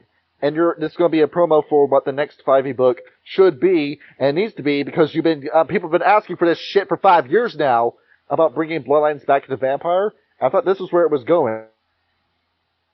And then it got to a sorcerer told him about this tattoo thing, and then I closed the book, metaphorically, after I saw that, where it's not going to be what I think it is. What this boils down to is that it's a guy who had no idea what a path of enlightenment was, and fucked it up, and now he's a white. No, what would make this even cooler is basically a mage trapped a monster into a tattoo and put that tattoo into a vampire. Trap that, put it into a tattoo, he got turned into a vampire, and that's where this thing came from. Well, let me raise you one. You know how we have Samuel Hate the mage who learned how to become a werewolf? How about this is a mage who's making himself into a vampire? I mean, that's basically what Clan Tremere is. And the Nagaraja. I wouldn't even say, I thought given the fact that this whole thing was to invoke fear and terror into people, was that this was supposed to be a Malkavian. That was my first guess when I saw this. And, looking at like a bloodline twist on Malkavians where their basically, are all phobia based. Yeah, that's what I thought was going on. Wait, something just clicked for me here. What's that? Something just clicked for me here. If these creatures are born with somebody tattoos this tattoo onto their body, that means there's multiple of these creatures all across the world with the same tattoo. Isn't that an easy way to track them? You should be able to reproduce. Yeah, also, because it says here the ancient ones and stuff like that. Also, this is, in my opinion, it's not even that impressive. This is just a fucking Ventrue that has a bad dye job on its chest. It's a Ventrue with a picky eater trait. He can only eat people that's terrified. Cool. Why are there so many Asians in this book? I just noticed this here. There's a lot of Asian characters. All these different names. It's for diversity, so to speak, even though you're not actually going to represent Native Americans, Kareem. But we're not even going to go over the fucking guy's name. I'm not even going to say it out loud. Because I know this character's never going to come up again. But as much as we like to call him on Samuel Hate, that guy did things that carried over into other books. He appeared in like 6 splats. Yeah, that's the same reason. These are actually some of the most stereotypical names. Fad King, Deborah Williams, Mai Lee. And you know these are characters that will never come up again. Where it's Rodriguez. Rodriguez spelled wrong. No, for Sebastian example, Thomas. Like, black male, black female, Asian female, Latino male, and white male. We have one of every token to make up this trap. I just want to be very... there's actually only one white person. Grown up. It's the Burger King Kids Club grown up. I do have one honest question here. Because I just want to make sure I'm pronouncing this name right here, because they're actually using an original name here. The Boar Queer? Bora Oren? Yeah. Bora Oren, thank you. That would actually be much more interesting, is that the tattoo is actually a demon possessing a dude, and then they drink blood to keep themselves on the plane. One part doesn't make any sense here. If these things feed off fear, why are they so vampire-like? Yes. I get the idea vampires feed off things, but... Yeah, no. Why do they have fangs? So they gain powers through emotion. By evoking another strong emotion in a victim, they can develop new power until they feed on another victim with an emotion other than fear. Wouldn't that make them emotion vampires then, instead of fear eaters? Yes. They would be Quajian, but shit. But fear is the most powerful emotion, according to Lovecraft. You don't even have the interesting aspect about the Quajian, which is where they have their Po, which is kind of driving them to do awful things. And here's the thing, they require elaborate traps, stalking, or search for victims with pre-existing phobias. I want to play a game. I watched Jigsaw 20 times to come up with this monster. You were at home watching JoJo's Bizarre Adventure Part 4, and you saw Enigma, and you said, I could do that, but it turns out I can't. Thad Sphere Eaters are the only ones that have the tattoos inked on their skin. And that's it. There's other ones out there. Sense here. I'm reading the stat sheet. They're hurt by sunlight? What? Because they're vampires. They're uncreative, yeah. But they're not dead, though. Oh, but not to the extent... dead. They're thin bloods. You know, if you're going to rip off another vampire, there's a really cool story that I remember where the plot twist is the vampire is actually not the body. It's the blood animating the body. It's more like a liquid creature. The logical That's actually a cool idea. Yeah. Actually, that's I'll say this here because we're talking about different games. In a game across Rage Across Egypt, Johnny over here made an Aspite into a blood creature. Turns out the body they were in wasn't actually a body; it was just a piling. Yeah, and you had to find a way to evaporate the creature, where only two of you have. I came up with my own unique type of vampire. King can attest to this. It was leeches. It was a horde of leeches. Oh God, yes, leeches. The Alukim. Descended from the east, and originally, if you're wondering in the lore, the idea I had was the Deva encountered them, and that's why they call Nosferatus the leeches, because they remind them, the warm aspect that they have, it reminded them of what they ran into before they got rid of them. Now, I really want to go against a swarm of leeches. Squish them all between your toes. Leeches are horrifying. Their weakness is they could tolerate, they took lethal from sunlight, they're not aggravated, and they can animate and operate during there. But they also had salt as a weakness. Purifying salt basically stopped them in their tracks. Now, I don't your vampires understand these things. It's not hard.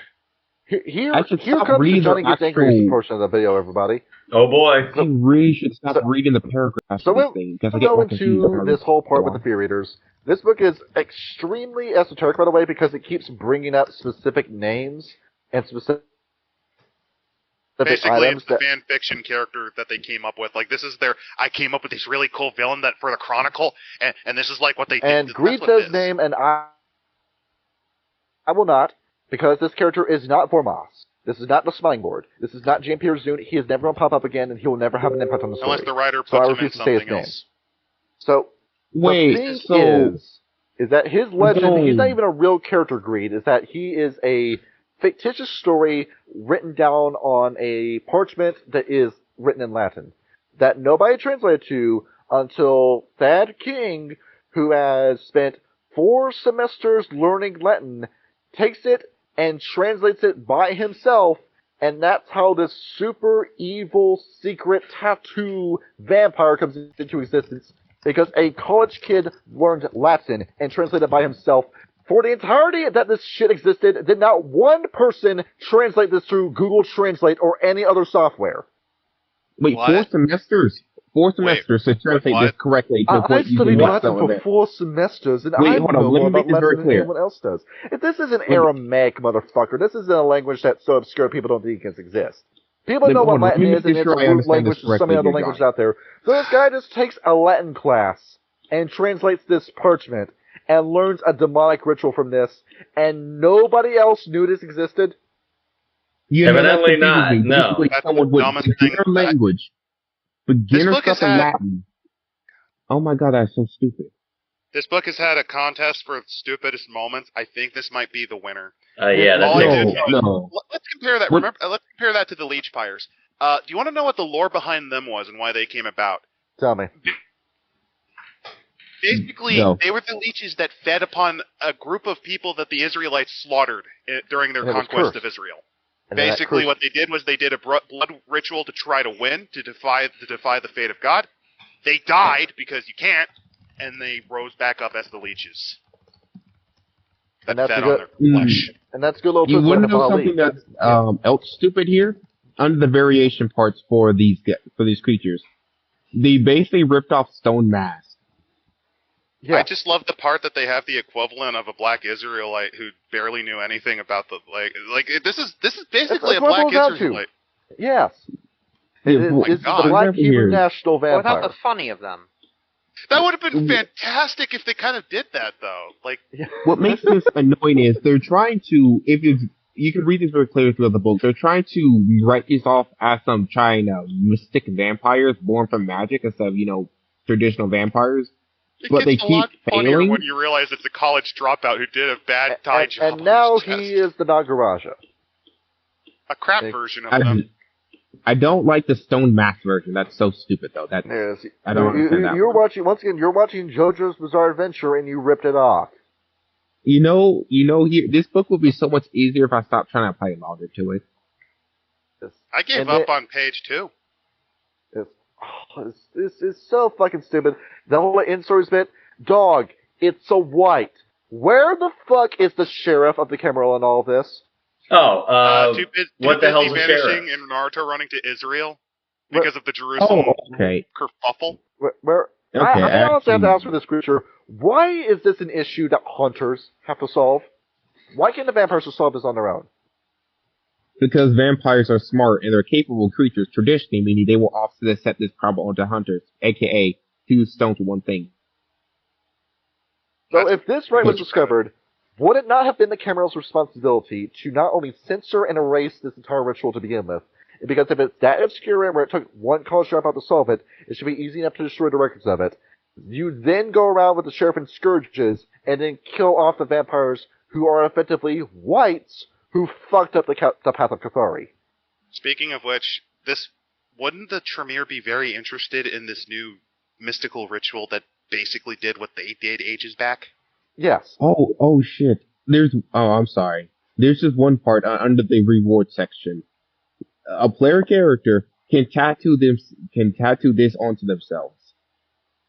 And now you get to be hunted, you schmuck. Now you get to be Humanity Zero and rampage like a fucking monster because your brain don't work no more. And congratulations, I now own your sheet. I, the storyteller, now hijacked you. That's how mechanically operate. You just become a white. And that's all that happens. The Stone Mask one is even stupider because that was an obvious reason why you should never do this one year. Because the Stone Mask, for example, is called the Mask of the Boar. Here. I know I mispronounced it. JoJo's Bizarre Adventure verbatim. No. This is worse because this mask basically turns you into a temporary vampire, makes you want to feast on people, but it gradually kills its host. They did. Thank my humanity, JoJo. They did, and it's also a nod to SCP-35, the possessive mask. You get to be the crackhead Dio Brando. Basically, to summarize it here, the reason this is so stupid is because it takes, for the 3rd time, for people to realize anyone who puts this mask on is doomed to kill its host.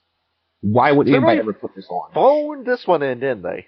Does it even give you any actual fucking power, or is it just like, hey, a mask? No, they didn't phone this in. This is someone was proud of this. Well, you thought you were cooking. I think someone was proud of this. You thought you were cooking with this, but now you didn't just burn the food. This is presenting raw chicken covered in suspicious fluids and saying, "Yeah, I'm cooking." This is a chicken salad that is raw chicken covered in mayonnaise. This whole book has just been unfounded pride. That's just this whole fucking book. Kyle, I'm finding it incredible that every 5th edition book that we read gets worse as time goes on. Reading this mask even more, it's even stupider because it doesn't give you any powers. It makes you weaker every time it feeds. There's nothing about it. There's nothing about this mask that's good. It doesn't even grant you dark powers. This is like as time goes on, where my attitude towards 5th edition as these books get released. Kyle, when Werewolf 5th edition got released, that was my reaction to that. It was like a pit bull that came into your backyard and killed your dachshund. That was one of the anger I had towards it. I can't read that. But then as time went on, where we got Shattered Nation, and then I don't even remember what the other 5e book they just released was called, like Wormtide? Yeah, Wormtide. We read that. I'd argue it's an improvement. Over Shattered. Remember, Donnie, we did a video on Wormtide together. But by that point, my anger towards 5th edition, it's like the same pit bull, but it keeps shitting in your yard. And then it runs away and doesn't clean up after itself, and it just shits in your porch. It's like that. It's like that old 14th century picture of the woman stabbing her lord, and the guy just has the most deadpan gaze. And somebody captioned it and says, "All you do is disappoint me." And now with Incognito Report, it's that same dog, but now it's wearing a diaper, and it just shat in the diaper and oozed out of it on its legs on my yard. Oh, and I'm just like, I can't even bring myself to get really angry like I did in Werewolf 5th edition anymore. This is just, it's now just... It's just sad. I expected nothing and I'm still let down. It's still better than what Hunter was. It's better. All right. They didn't even try with Hunter. This isn't Hunter Reckoning at all. Just the imbued powers, anything behind it is all gone. It's not unique at all. And now we get to the horribly masquerade breaching Radiant Dead. Oh yeah, No, or as I like to call them, thing. the Zeka from Prometheans, because these are basically the Zeka, the radioactive. Let me be very clear here, and it's very simple here. There's this cool character concept, radioactive vampires, and it's a very cool thing. Watch how they fuck it up. Well, Ryan, not even cool. It's ripped off from Prometheans. Let's There's get a radioactive Ryan. vampire. There's a radioactive group. Let's get Ryan's blind reaction to this. Okay, Sir Ryan. Yeah. So there is a group of vampires of a non-distinct clan that is going around with radioactive metals in their pocket. That's it. Sounds like a black smiled answer, but okay. And they rub the radioactive metals on the people they're about to eat, because apparently in a brand new mechanic to vampire, being radiation poisoned makes your blood taste better.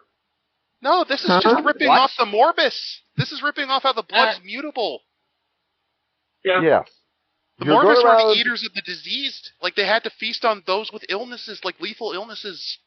You're they fed on plague victims. You're putting Mio fluid, you're putting like the little like Mio flavoring in your blood with the radiation poisoning, and then you drink it. And that's the motivation. Okay, here's my cooking idea for this one. I think this one has some fire. Radiant Dead. It's the product of a group of survivors of the atomic bombings during World War II. Yes. Of Quajian. Quajians who died were sent back to Naraka because they failed. The Yama Kings basically added one extra punishment because they didn't do their damn job. So they were sent screaming back up. Would you like to fight one Godzilla-sized human or 100 human-sized Godzillas? Oh, God. One Godzilla-sized human, because Godzilla is contractually obligated to be basically invincible until the end of the movie. I want 100 gorillas, Godzilla-sized people. I mean, 100 human-sized Godzillas would be great, but I wouldn't be able to win that. Would have been interesting. These are the survivors of the Camarilla of Pripyat. Yes. It wouldn't be the Camarilla of Pripyat. It'd be the Anarchs. They'd be the Bruja survivors because the Soviet Union was run by Anarchs. Sabat. Well, not run by. Rose of the Shadow. It was the Anarchs. That would be the Anarchs in that case. Okay, yeah. Yep. And here they are, where you say, all about to die of radiation poisoning, a Bruja takes sympathy on you, because we know the Bruja are the clan of horrible ideas, and then they embraced you while you were dying of radiation sickness. You still have all the symptoms, but you will no longer die of it. And also because of what Baba Yaga did, because she also cleared out all of the Bruja, these are the survivors of the vampire Soviet government. Yeah, these are the only Bruja left of that group. Because the blood changed and she couldn't touch them.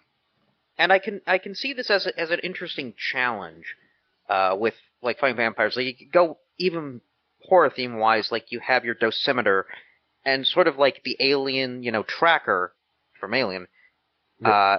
You're wandering in this abandoned building, and then you're like, I don't know, the dosimeter is going off, but only in your headphones, so the vampires can't hear you, and you realize you're surrounded by them. Ooh. You know what I'm thinking? How familiar are you with Hulk villains? No. Well, I'm not very, sadly. Half-Life. Yeah. The vampire-themed Half-Life. Basically, one of the Hulk villains is an animate vampire named Half-Life who died from the atomic testing in Colorado of Ganner's gamma bomb. He died, and he came back from the grave as a radioactive entity that has to drain life force to keep going. What makes this he legitimately turns into a corpse during the day. No, what truly irritates me is they don't ever truly mingle with the idea what it means to be radioactive vampires. They just say, oh, you're undead, but you got radiation in you. Oh, they don't actually... No, like everything that's around you is toxic. You literally see people rot as you're near them. Yeah. Yeah, that's basic, though. Like, they don't actually go into it. And I would give them a unique discipline based on it where they can emit radiation, like a radioactive... Like a reactor. And there could be a whole Gehenna-style state to this, because I don't know if they wrote this into the book or not, like if I missed the sentence. If they embrace somebody, do they also get radiation sickness from it? They just go around. Yes. So I assume they will. How it's written as, from how it's written in the book, basically is there's so much radiation, the radiation mixes with the vampire blood and becomes something new. Was this idea that you had about the dosimeter and the whole scene from Aliens redone? You could have that too, where you have one of these on the loose, you encounter it and it runs away, and then as you're gearing up to hunt down the Radiant Dead again, outside your window you start hearing, "I picked poor Robin clean, picked poor Robin clean," and you look behind you, and it's that scene from Sinners, where it turns out that Radiant Dead mass embraced, and now you have all these vampires behind you. No, and another thing is, because if you're dealing with acute radiation sickness, another way you can do it is by a blood test of those who are becoming them. You could have it be like just by proximity you slowly become one. Because the radiation is the vampiric force. It activates the metals in your blood and you slowly become more like them until you die. You hear us, Paradox? You lurking over here, Paradox? This is your idea, but better. Yeah, to summarize here, their basic power structure. I don't know why you could have reenacted the best scene from The Thing with the blood test. Yes. That'd be pretty fucking cool, though, not gonna lie. And the reason I'm cooking this is because radiation sickness and radiological accidents are genuinely horrifying. If you use it as a monster, I mean, for fuck's sake, that's why Godzilla became a thing. Yeah. One of the saddest and scariest episodes of House was in season 2, where it was the guy that had radiation sickness. Yeah, there was nothing he could do. Yeah, he had that little zipper on him, where it turns out the amount of radiation he received was equivalent to 70,000 X-rays. The man was dead before he stepped into the building. So they did the same thing with the Demon Core. As soon as the guy who accidentally opened up the Demon Core... 2 people died to that one, actually. Yeah, realized that he checked the results, realized, I'm dead. He basically, what happened? Don't move! He dropped something. He then did calculations, and upon doing it, he looked at his own and just said, well, that's it then. Yep. He died 18 hours later. And that everyone leave. The whole premise behind the Radiant Dead 2, where once you kill this vampire, its body still is left behind. That body's still radioactive hot. Highly radioactive. You can't dispose of that. Well, you need this. And here's the horrifying idea you could do with the radiation being the vampiric force. Even if you kill it, it could still make new Radiant Dead if you don't dispose of it. Here's the other thing that you could do, and this obviously should be done with very seriousness, but after you defeat this guy, it's like one of your one-offs in your chronicle. As you get near the end, you start coughing blood. Mm-hmm. And effectively, this one-off guy is giving you lethal cancer. Well, not only that that, to be taken very seriously because, well, the topic of cancer, but that could then inspire the characters to try to seek supernatural means. By the way, another motif you can do, just to really establish how horrifying these are, when you're interviewing someone who's basically set up to become another Radiant Dead, the only thing they say is, I saw a flash of blue. And one of the other tells besides the dosimeter is, you can see the churn of radiation flying through. Yep, you could just see the glowing light around them. But what? I won't lie. Instead, in the book, it's just here's a vampire that will, if he's embracing a new one, it's like cuts the guy open, drops radioactive material on them, stitches it back up, and then sends him off on his way because hello. That's stupid. Also, by the way, you know how I would make them look? Remember how they had the burning werewolf? I want these vampires to look like Dr. fucking Phosphorus from Batman. Have them glow green when they approach you. That would have been cool, but I want to say one thing, though. Their skin is translucent because their bones are so radioactive. That's where the stuff's coming from. You realize this? You know how these Nosferatu would look like? No, they wouldn't. No, they just have appearance zero like a Nos, but they're not Nos. Oh. I would say here because... and their appearance zero because you can't hide this. Your skeleton is literally glowing. You're walking out the Oh, no, I was thinking more they look like actual victims of acute radiation sickness. No. Yeah. Here's what I would do with their if I made this thing into a bloodline. Tell us. I would give them a customized discipline, make it very strong, but make them basically saying, if you choose to play this, you immediately choose to play the hardest thing possible in the campaign. You would contaminate your entire coterie if you did that. Exactly. Yeah. I just realized another thing that this thing did. Can you describe how they do this for the larfs and has to drink radioactive blood? You know what this just made me realize? They ripped off, because there's a Vampire, the Requiem book that actually talks about bloodlines and gives you ideas on how to make the bloods mutable. One of them is literally vampires that came about because they feasted on the dying during the trench wars of World War I. And they only can feed off of people who were gassed or poisoned. Yeah, I forget there are toxic vampire bloodline in wrestling. This is just what this is. Like, that's pathetic. Like, even when they love Vampire, they prove their patheticness by just wearing another IP's flesh. Because there's no real motivation to this group, and all of your best ideas you stole from Chronicles.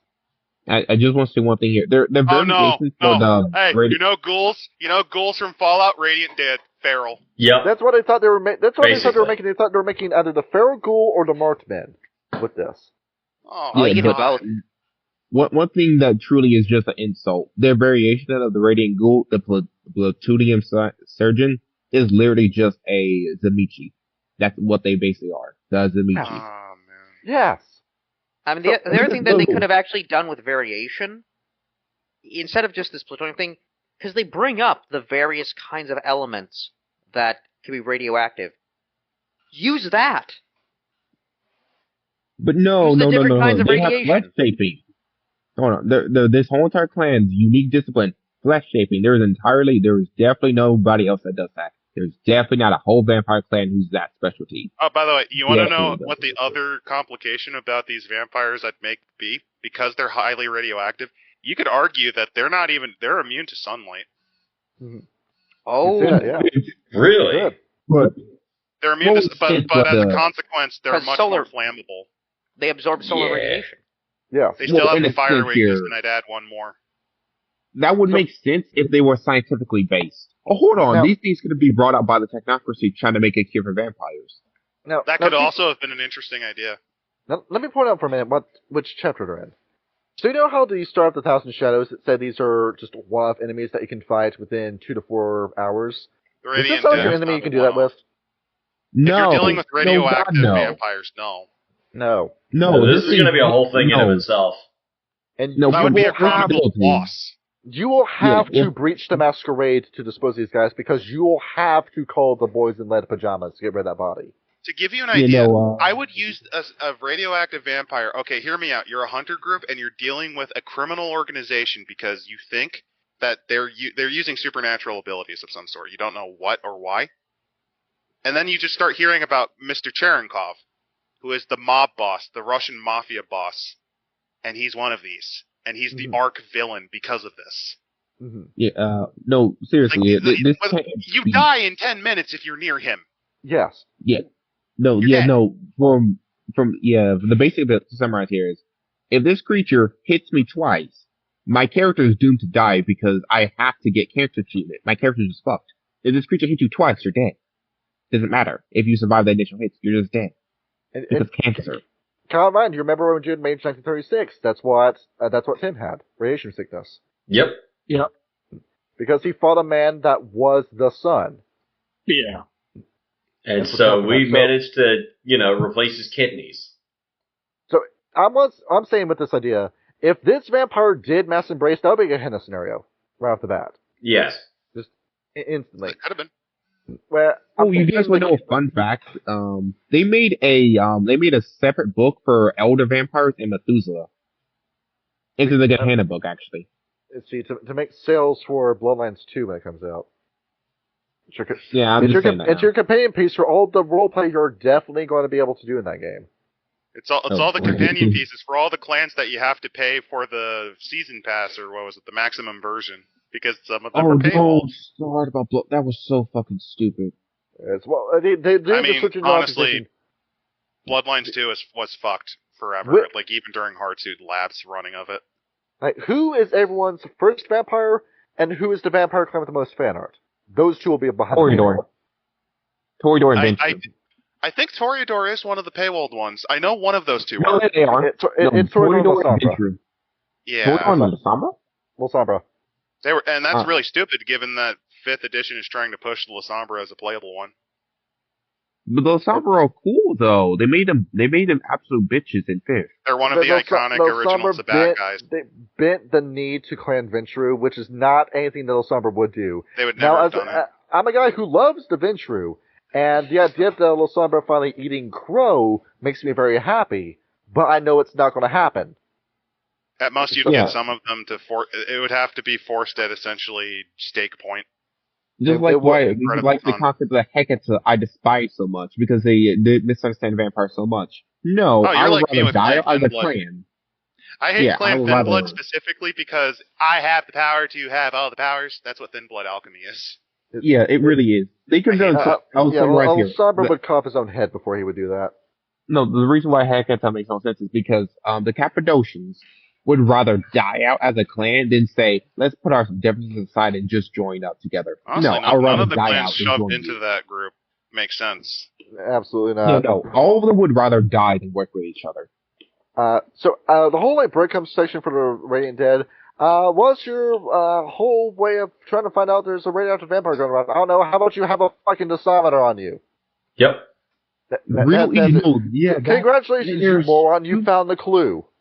Yeah, these things are so easy to track. They are far more. I just realized this here. None of these monsters are hard to find. They're all easy to find, though. They're super easy to track down. And that's it. And then there's a whole Sullivan and Pine law firm which actually has a real address on it. Oh, that's an excellent decision and not going to backfire at all. There it is, because my MacBook just immediately gave me a prep for it. Behold, I found the docs. The docs? This is every single holiday you get in the docs. It's been leaked! Yeah, they know where you are! That actually is a real address in San Diego. Hold up, is it actually? They actually just dox somebody. Okay, no, who did they dox? Oh, no. No, I don't know what it is. It's like an apartment complex or something, but that has to be that an blur that out. Cole, blur that out. He doesn't even have the book up on screen. No, it's not on the screen. This is as dumb as the Five Nights at Freddy's guy using a real phone number and then having to change it because that poor bastard kept getting... The same thing happened. What was that one song by like Johnny Two-Tone that's 8675309? People kept calling that number asking for Jenny. Great song. That's called Jenny by the way. Yeah, and they still call that number. They still do. Yeah, it's classic. There's actually a plumbing company down here that uses that as their number. Well, nobody can forget it. That's great marketing. It's probably the most expensive number ever because everybody wants it. Jenny's phone number was on the bathroom wall because that's who we called to fix the toilet.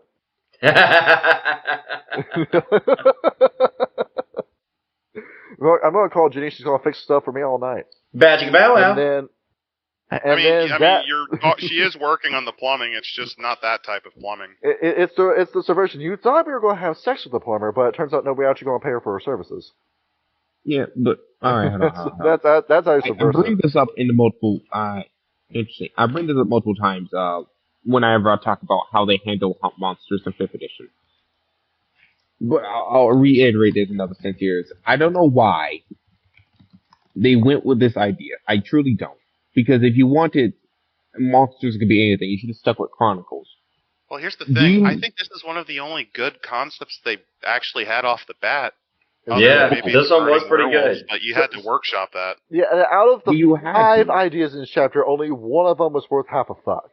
Well, I mean, the consuming mechanics were okay, but that's more like a bane, and we had to turn it into... Here's what I would do with the Burning Werewolves. I would take the Burning Werewolves and switch it around to make it Freezing Werewolves, then give it to the Getter Fenris. I'll take the Burning Werewolves and put it in a trash can. Or Electric, that works too, but at that point... Actually, hold on, that's actually a pretty cool character idea. If a werewolf goes so far into their patrons, they become an elemental werewolf. Yeah, it's Wrath of the Storm. Like they go so hardcore worshipping Thor. Like they go so Asatru. Okay, yeah. Like they get the power of the Aesir. Nice. Yeah, like basically it's what if Shadow Boys get imbued with so much of their patron spirit they turn to lightning wolves. If Red Talons get so imbued they turn to nature wolves. Yeah, we have a character like that great in our games. Yep. Yeah, but that's actually a more interesting character concept. Basically, a Red Talon that turns anywhere he walks into a forest. Yeah, Dice Scum, I gotta say, you bastards, why couldn't we have done chapters 1 and 3 instead? There's ghosts in chapter 3. There's ghosts. I know, there's so many bad things in chapter 3. We're saving the worst for our channel and for next week. Oh yeah, there's some pretty awful ones. Do you want to learn about the lovely concept known as Little Miss Murder? Well, we're paywalling it. Not really. Miss You just gotta wait. This is a members-only stream. Oh. I like the idea of paywalling. It's great. And then, but yeah, next time we work together, we're gonna cover the Cursed, which that's basically okay, we have these ideas, but we don't know what to do with them. And then the Puppeteers, which is the concept for Chronicle era level threats, and they're also terrible. And they're not. This is crap all the way down. It really is just getting sad by this point. I am waiting for the day you fuckers lose the license to this. They are. They're not getting. Then we can publish 3.5 edition. Where we'll be cool again. And also for the people in the audience, they're never going to make a Mage 5th edition. That wouldn't be made. It's not going to happen. It ain't going to happen. It would not be Ascension. They'd somehow turn it into like the worst version of Awakening. No. The reason why that would never work is because a mage game, you have to go beyond street level. That's the part of mage. You have to strive beyond street level.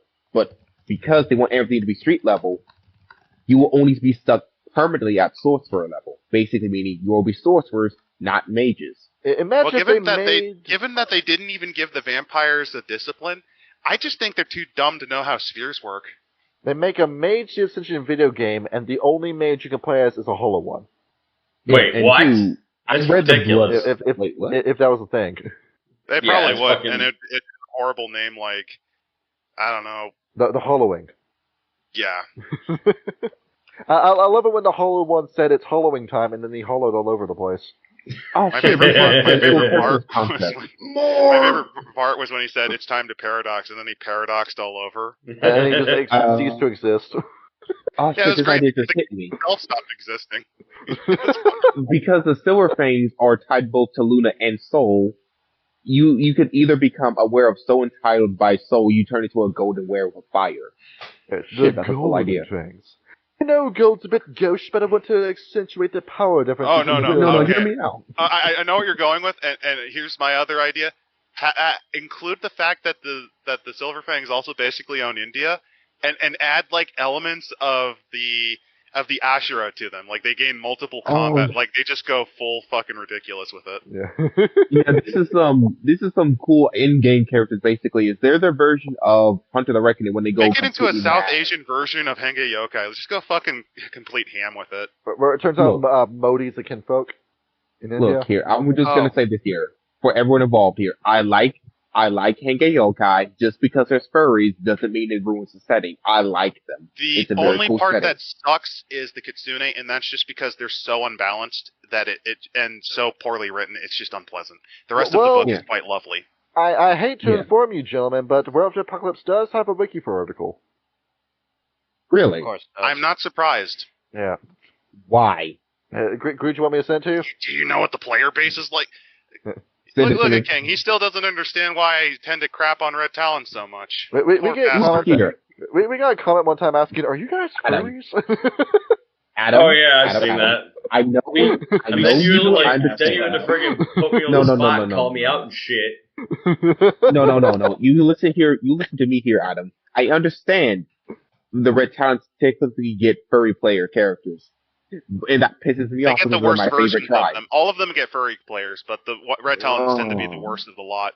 I like my Red Talons. Why do people have to ruin them? When they're played well, they're excellent. I've just never seen them played well, and the worst of them actually went full into Zoophile territory.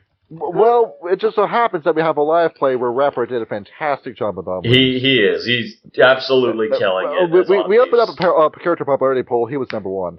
Yes. In my opinion, there's no such thing as a bad tribe, just bad players. Oh, yeah. Yep. Although a lot of the lore for the tribes can be quite fucking terrible. You gotta tell them, go back to D&D. Go back to D&D 5th edition. Well, I mean, we're going to be doing that now that Appalachian Season 1 is concluded. We're going to satiate Ryan's fix for high fantasy. Yay, pirates! If they wanted to do some unique characters, they could have gone with a werehorse. That would have been so much cooler. They did that in Changing Breeds, if I remember. Oh no, No, War Against you the didn't Pure. bring up Changing War Against Breeds. the Pure. They did it in War Against the Pure. Do not bring up the World Changing of Breeds. Forsaken. That shit is canceled. Yes. Well, after all, the best books exist. Just say, hey, we're just going to take all the sale out of the Changing Breed, all the win out of the sale of the Changing Seed. So a mage can just make a Changing Breed. Like they did with the best in fairness, there is a couple of really good things you can borrow from Changing Breeds. There's a really great take on a bird shifter that's based on the Aztec interpretation of hummingbirds, where they're the avatar of the god of war, so they're full blood axe crazy psychos. I love Huitzilopochtli. Huitzilopochtli. It's the best part in the book by far, and you can definitely use them as a Farah, and it would work really well. Yeah, hummingbird is the totem with the antenna. Oh, I just thought of a cool hunter thing. Because most people don't like to play sea games. So I forget the exact term for these things here, but sea dragons or sea turtles so large that islands exist on their backs. That could be a whole hunter campaign. Basically, a land turtle is starting to wake up, and you have to put it back to sleep before bricks off. We found this beautiful animal. It's time to kill it. Yep. I'm thinking that works more as like a period piece chronicle, where it's those islands that appear on maps and disappear. Those are the turtles. Yes. They take a nap on the surface for like a good 20 to 30 years, and then they kind of go back into the ocean to do their thing. They don't really cause a lot of trouble, and they're Gaia's peaceful filter feeders of the ocean. Yep. We gotta find a crow to help us understand them. Just don't piss it off because I would roll. You instantly die if it bites you. Oh, I mean, if I had to do the land turtle thing, I would have treated it like basically Super Gamera, because remember, Henke Yokai actually has Godzilla as a character. You got the Gojira in it, and then you got that in Apocalypse too. Yeah, but regardless, here I like the concept of the land turtles. That's a very niche thing. Ryan, when are you playing the Macaulay? When are you going to be able to... Hold on. This is a real thing before everyone leaves here. What's your favorite type of shape changer? Shape changer? Corax. Well, look at Kyle's profile picture. Look at Kyle's profile picture and tell. Corax. I would say the werewolf. I love the Corax. Corax are based. They're bird friends. I'm a big fan of the bird friend. All right. Greed, I'd like to remind you we have a segment on this show called Johnny's Rats. Oh, yeah. I'm just trying to think. Honestly, Guru Straight Flat are pretty great. I'm just thinking out of the Farah, the one I probably like the most. Rats. Yeah. Rats. No. The rats can be fun. They're very fun. But I'd probably go with either the Macaulay or the shark guys. The Rakea? I do love the Rakea. Rakea. What about you, Ryan? Snake people. The Naga, yeah. The Naga are deep. To be fair, me personally here, I'm stuck between the Macaulay. No, the Naga. No, I'm stuck between the Macaulay, the Weresharks, and the rat people, and also the Nazi. I don't. Why the Nazi? But if I was forced to pick, it would be the Macaulay because I like playing a Were-Dragon. That's the only reason why. You and Rapper were fine over the rest to play this one. I want to be a Were-Dragon, yes. Dragon Man. All right. I think that's it for this episode. I think we're good. We got a good 2 hours and some change. So, that's a testament to how great that this book is. It's so amazing that the last 10 minutes of the episode were not about it because there's nothing to fucking talk about. Yeah, but there is, and we managed to bitch about it for 2.5 hours. No, and a quarter of that was us just making better shit on our own. Well, exactly. I mean, to give you an idea, the book is it wastes its page space is so bad that, if you formatted it remotely competently, I could probably say you can knock it down to 120 pages. I get so exasperated in this that I sobered up in the middle of this episode. Yeah.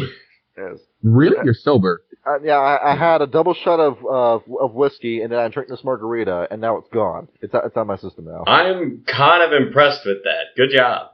Yeah. It's just after the Moon Lorn and Night Senders, you can't really the rage flushes I got so mad it broke me out of it. It's amazing. Got it. That's the lesson of today's episode. Just get angry. Yep. Yeah. Same time tomorrow. Where's your rage? Same time tomorrow. Let the fury flow through your body. Now, I believe it ain't going to be tomorrow, but next week it definitely will it's be. It's the 22nd. No, on Monday? Yeah, it's on a Monday, yeah. Oh, cool. Because that means I can go to 22nd, Red on Sunday. Sick. Feel free to come here on Monday at a little bit past 8, if I recall. Yes. And it'll be live. Well, not here, on the Dice Scum channel. Yeah. It's either after 8 or after 9. I'm a little bit frazzled because of this book. Well, we gotta do it again, so GG, Randy. Yeah, next time we're gonna look at horrible takes on VTubers and what they think are the puppet masters. It's gonna be terrible. Oh, great. I'm going to give... I feel the temptation to give her all my money. You wish. If you they can didn't even afford understand. a They've pizza... tried to take VTubers twice, and they fucked it up both times. They did VTubers twice? I thought it was yeah, there's one. another splat that we didn't even look at. It's such another splat. Okay. Yes. Why are there 2 VTubers? You ready to cringe? I am ready to be in physical anguish from reading this goddamn book. Yes. And then when that episode goes up, we will post the link connecting the two in the description. Yes, sir. Yep, and I'll also make sure to, on our channel, link to this one. Hey, Dr. all right. Sean, thank you very much. All right. All right. And with that, GN, everyone. Good night, everybody. Have a good night, guys.